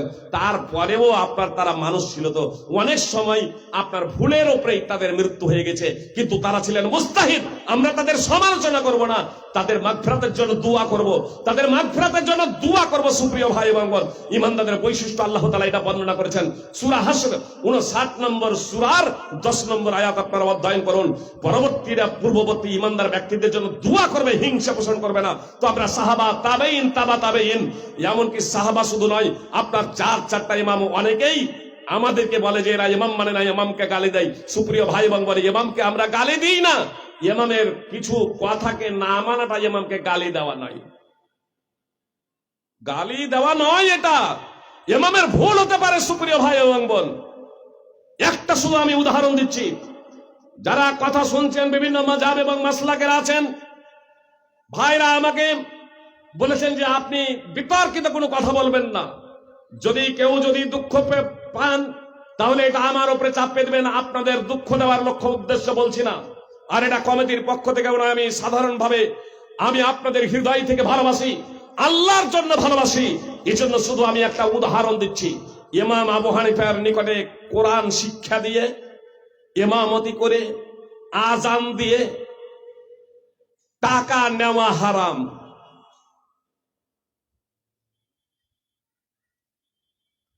হাদিস স্পষ্ট চলে আসার পরেও মাযহাবের বিপরীতে ইমামের দোহাই দিয়ে অনেক সময় আমরা হাদিসগুলোকে ছেড়ে দিই যে ইমাম তো অনেক বুঝতেন। সুপ্রিয় ভাই এবং বোন, আমি বলতে চাই, ইমাম তো অনেক বুঝতেন যখন বলছেন, তখন আপনার ইমামতি করে টাকালেন কেন? কোরআন শিক্ষা দিয়ে টাকালেন কেন? বক্তব্য দেওয়ার সময় বলেন কেন এত টাকা না হলে আমি বক্তব্য দেব না? সন্তুষ্ট তখন থাকতে পারেন না কমিটির উপরে, দিলে নেব, না দিলে না নেব, যা দেবে তাতেই আমি সন্তুষ্ট। আগেই বলছেন এত টাকা লাগবে, এ কন্ট্যাক্ট কেন? সুপ্রিয় ভাই এবং বোন, বুঝার প্রচেষ্টা করো। আমি শুধু বুঝার জন্য বলছি। আসলে আমাদের স্বার্থে যখন আঘাত লাগে তখন আমরা ইমামের কথা ছেড়ে দিই, অথচ আমাদের উচিত ছিল কোরআন এবং সুন্নাহর কারণে কোনো ব্যক্তির কথাকে ছেড়ে দেওয়া। কোরআন এবং সুন্নাহর পরিপন্থী হলে যে কোনো ব্যক্তির কথাকে আমাদের ছেড়ে দেওয়া। তার কারণ কোরআন এবং সুন্নাহ, এটাই ছিল সাহাবাদের মানহাজ, এটাই ছিল সাহাবাদের পথ। দু একটা আপনাদের উদাহরণ দিই, তাহলে আপনাদের বুঝতে সুবিধা হবে যে সাহাবা ইকরাম রাদিয়াল্লাহু তাআলা আনহুম দের মাধ্যমে ভুল হয়েছে এবং যখন সঠিকটা জানতে পেরেছেন তখন সেই সঠিকটাকে গ্রহণ করে নিয়েছেন। দেখুন উমর রাদিয়াল্লাহু তাআলা আনহু, উমর রাদিয়াল্লাহু তাআলা আনহু দ্বিতীয় খলিফা, মুসলিম জাহানের প্রেসিডেন্ট, আমিরুল মুমিনিন। তিনি আবু মুসা আশারীকে ডেকে পাঠিয়েছিলেন। আবু মুসা আশারী এলেন, তিনবার অনুমতি চাইলেন, কোনো জবাব এলো না, ফিরে চলে গিয়েছেন। আমিরুল মুমিনিন বলছেন, আরে আবু মুসা তো এসেছিলেন মনে হচ্ছে। বলা হলো হ্যাঁ, চলে গিয়েছেন। ডেকে পাঠানো হলো। তিনি যখন এলেন তখন ওমর ফারুক, মুসলিম জাহানের প্রেসিডেন্ট, জিজ্ঞেস করছেন, আচ্ছা বলুন তো আপনি চলে গিয়েছিলেন কেন? তখন বললেন, আসলে রাসূলুল্লাহ সাল্লাল্লাহু আলাইহি সাল্লাম বলেছেন, নবী সাল্লাল্লাহু আলাইহি সাল্লামের হাদিসের কারণে আমি চলে গিয়েছিলাম যে কোথাও গেলে তিনবার অনুমতি চাইবে, জবাব না এলে ফিরে চলে আসবে, এ কারণে আমি ফিরে চলে গিয়েছিলাম। উমর রাদিয়াল্লাহু তাআলা আনহু রেগে গেলেন, বললেন, দলিল পেশ করো, আকিম আলাইহিল বাইয়িনাহ, দলিল পেশ করো, নইলে দেখো আমি কি শাস্তি তোমাকে দিই। উমর ফারুক রাদিয়াল্লাহু তাআলা আনহু, মুসলিম জাহানের প্রেসিডেন্ট, আমিরুল মুমিনিন, রাগী মানুষ। আবু মুসা আশারী রাদিয়াল্লাহু তাআলা আনহু ভীত সন্ত্রস্ত হয়ে সেখান থেকে সাক্ষী পেশ করার জন্য বের হয়ে গিয়েছেন। দেখছেন কিছু আনসারী সাহাবী বসে আছেন, তারা দেখেই যে উদাসীন মনোভাব নিয়ে হেঁটে আসছেন, জিজ্ঞেস করছেন তাকে কি ব্যাপার। ঘটনার পুনরাবৃত্তি ঘটালেন। তারা হাসতে শুরু করেছেন, আরে আমাদের আমরা তো সবাই জানি, সাক্ষ্য এই আমাদের এই ছোট ছেলেটাই দিবে, আমাদের মধ্যে যে সব থেকে ছোট আবু সাঈদ খুদরি রাদিয়াল্লাহু তাআলা আনহু, সেই টিমের মধ্যে সব থেকে ছোট ছিলেন। তিনি গিয়ে মুসলিম জাহানের প্রেসিডেন্ট উমর রাদিয়াল্লাহু তাআলা আনহুর সম্মুখে বললেন যে হ্যাঁ, ইনি যে হাদিসটি পেশ করেছেন আপনার সম্মুখে, আমিও রাসূলুল্লাহ সাল্লাল্লাহু আলাইহি সাল্লামের কাছ থেকে শুনেছি। উমর রাদিয়াল্লাহু তাআলা আনহু বললেন, বাজারের ক্রয় বিক্রয়, ব্যবসা বাণিজ্য, ব্যস্ততা আমাকে এ মূল্যবান হাদিস শ্রবণ করা থেকে বিরত রেখেছিল। আত্মসমর্পণ করলেন দলিলের কাছে। সহিহ বুখারী হাদিস নম্বর 7353, সহিহ মুসলিম হাদিস নম্বর 2153। সুপ্রিয় ভাই এবং বোন, আমি শেষ করে দিচ্ছি, 2 মিনিট আছে। দুটো ঘটনায় প্রসঙ্গে শুধু বলে দিচ্ছি কিভাবে সাহাবা ইকরাম নিজেদের সংস্কার সংশোধন করে নিয়েছিলেন। মদিনার কিছু লোক ইবনে আব্বাসকে ফতোয়া জিজ্ঞেস করছেন, কোন মহিলা ঋতুবতী যদি হয়ে যায়, তওয়াফে জিয়ারার পরে কোন মহিলা যদি ঋতুবতী হয়ে যায়, তাহলে সেই মহিলা কি করবে? তো ইবনে আব্বাস রাদিয়াল্লাহু তাআলা আনহু বলছেন যে সেই মহিলার জন্য বিদায়ী তওয়াফ জরুরি নয়। মানে হজের, এটা যারা হজ করেছেন বা যারা আলেম ওলামা আছেন তারা বুঝছেন। বিস্তারিত বলছি না, শেখ আব্দুর রাকিব মাদানী হাফিজাহুল্লাহ চলে এসেছেন, এই জন্য আমি শুধু ইঙ্গিত দিয়েছি কিভাবে তারা সংশোধন করেছিলেন, এবং কিছু মানুষ পুরোটা না পড়ার কারণে কিভাবে জনগণকে আবার বিভ্রান্ত করছেন। তো ইবনে আব্বাস রাদিয়াল্লাহু তাআলা আনহু কে প্রশ্ন করলেন, কিছু মদিনার লোক যে কোনো মহিলা ঋতুবতী হওয়ার পরে এই তওয়াফে জিয়ারা, তওয়াফে ইফাজা পরে কোনো মহিলা যদি ঋতুবতী হয়ে যায় তাহলে সে কি করবে? তো ইবনে আব্বাস বললেন যে সে বাড়ি যেতে পারে, মক্কা ত্যাগ করতে পারে, তার কারণ তার জন্য বিদায়ী তো অপরিহার্য নয়। তখন ওই মক্কার লোকগুলো, মদিনার লোকগুলো বলল, আমরা যায়েদ বিন সাবেতের কথা ছেড়ে দিয়ে আপনার আনুগত্য করতে পারবো না। যায়েদ বিন সাবেত তো বলছে যে না, থাকবে, পবিত্র হবে, বিদায়ী তওয়াফ করবে, দিয়ে যাবে। তখন ইবনে আব্বাস বললেন, মদিনায় গিয়ে তোমরা জিজ্ঞেস করিও উমুক আনসারীকে। তারা মদিনায় গিয়ে জিজ্ঞেস করলো, যাদের জিজ্ঞেস করেছিল তাদের মধ্যে উম্মে সালাম রাদিয়াল্লাহু তাআলা আনহাও ছিলেন। তিনি সাফিয়া রাদিয়াল্লাহু তাআলা আনহা উম্মুল মুমিনিনের ঘটনা বললেন যে তাওয়াফে জিয়ারার পরে তিনি যখন ঋতুবতী হয়ে গিয়েছিলেন তখন তাকে প্রত্যাবর্তনে রাসূল সাল্লাল্লাহু আলাইহি সাল্লাম নির্দেশ দিয়েছিলেন, অর্থাৎ বিদায়ী তওয়াফ সেই মহিলা, যে সমস্ত মহিলারা তাওয়াফে জিয়ারার পরে, তাওয়াফে ইফাজার পরে ঋতুবতী হয়েছেন তাদের জন্য বিদায়ী তওয়াফ অপরিহার্য নয়। এমনকি যায়েদ বিন সাবেত রাদিয়াল্লাহু তাআলা আনহু তিনি ইবনে আব্বাসকে বলছেন যে আপনি এই ফতোয়া দিচ্ছেন যে চলে যাবে বিদায়ী তওয়াফ না করে, এই ফতোয়া আর দিয়েন না। তখন ইবনে আব্বাস বললেন যে উমুক আনসারী মেয়েকে জিজ্ঞেস করবেন। তারপরে তিনি জিজ্ঞেস করলেন, তারপরে ইবনে আব্বাসের কাছে হাসতে হাসতে আসছেন। জি দেখুন, মতের মধ্যে মতানৈক্য হতে পারে, দলিল না পৌঁছানোর কারণে মতানৈক্য মতভেদ হতে পারে, কিন্তু সেটা ঝগড়ার রূপ যাতে না নেয় সেই বিষয়ে আমাদের সতর্ক থাকতে হবে।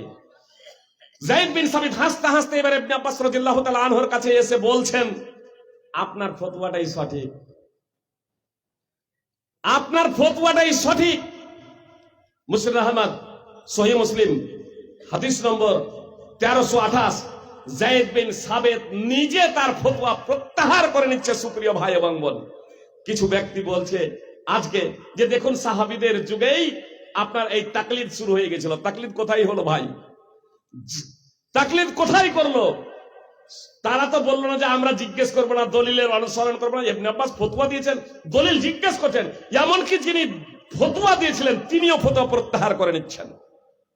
স্বয়ং ইবনে আব্বাস রাদিয়াল্লাহু তাআলা আনহু আপনার অর্থ মূল্য যে দিরহাম এবং দিনার যদি নগদে যদি হয় তাহলে সুদ নাই। যে আপনার যদি নগদে যদি আপনার 1000 টাকা দিয়ে যদি 2000 টাকা যদি বিনিময় করা হয় তাহলে সুদ নয়। মানে এখানে একের বিনিময়ে দুই আছে। উদাহরণ দিচ্ছি, 1000 2000 এর বিনিময়ে যদি বিনিয়োগ করা হয় তাহলে এটা সুদ নয়। ইবনে আব্বাস রাদিয়াল্লাহু তাআলা আনহু ফতোয়া দিতেন। আর এটা সহিহ মুসলিমের বর্ণনা অনুযায়ী তিনি একটু ভুল বুঝেছিলেন। সেই হাদিসকে কেন্দ্র করে লা রিবা ইল্লা ফি নাফসিয়া,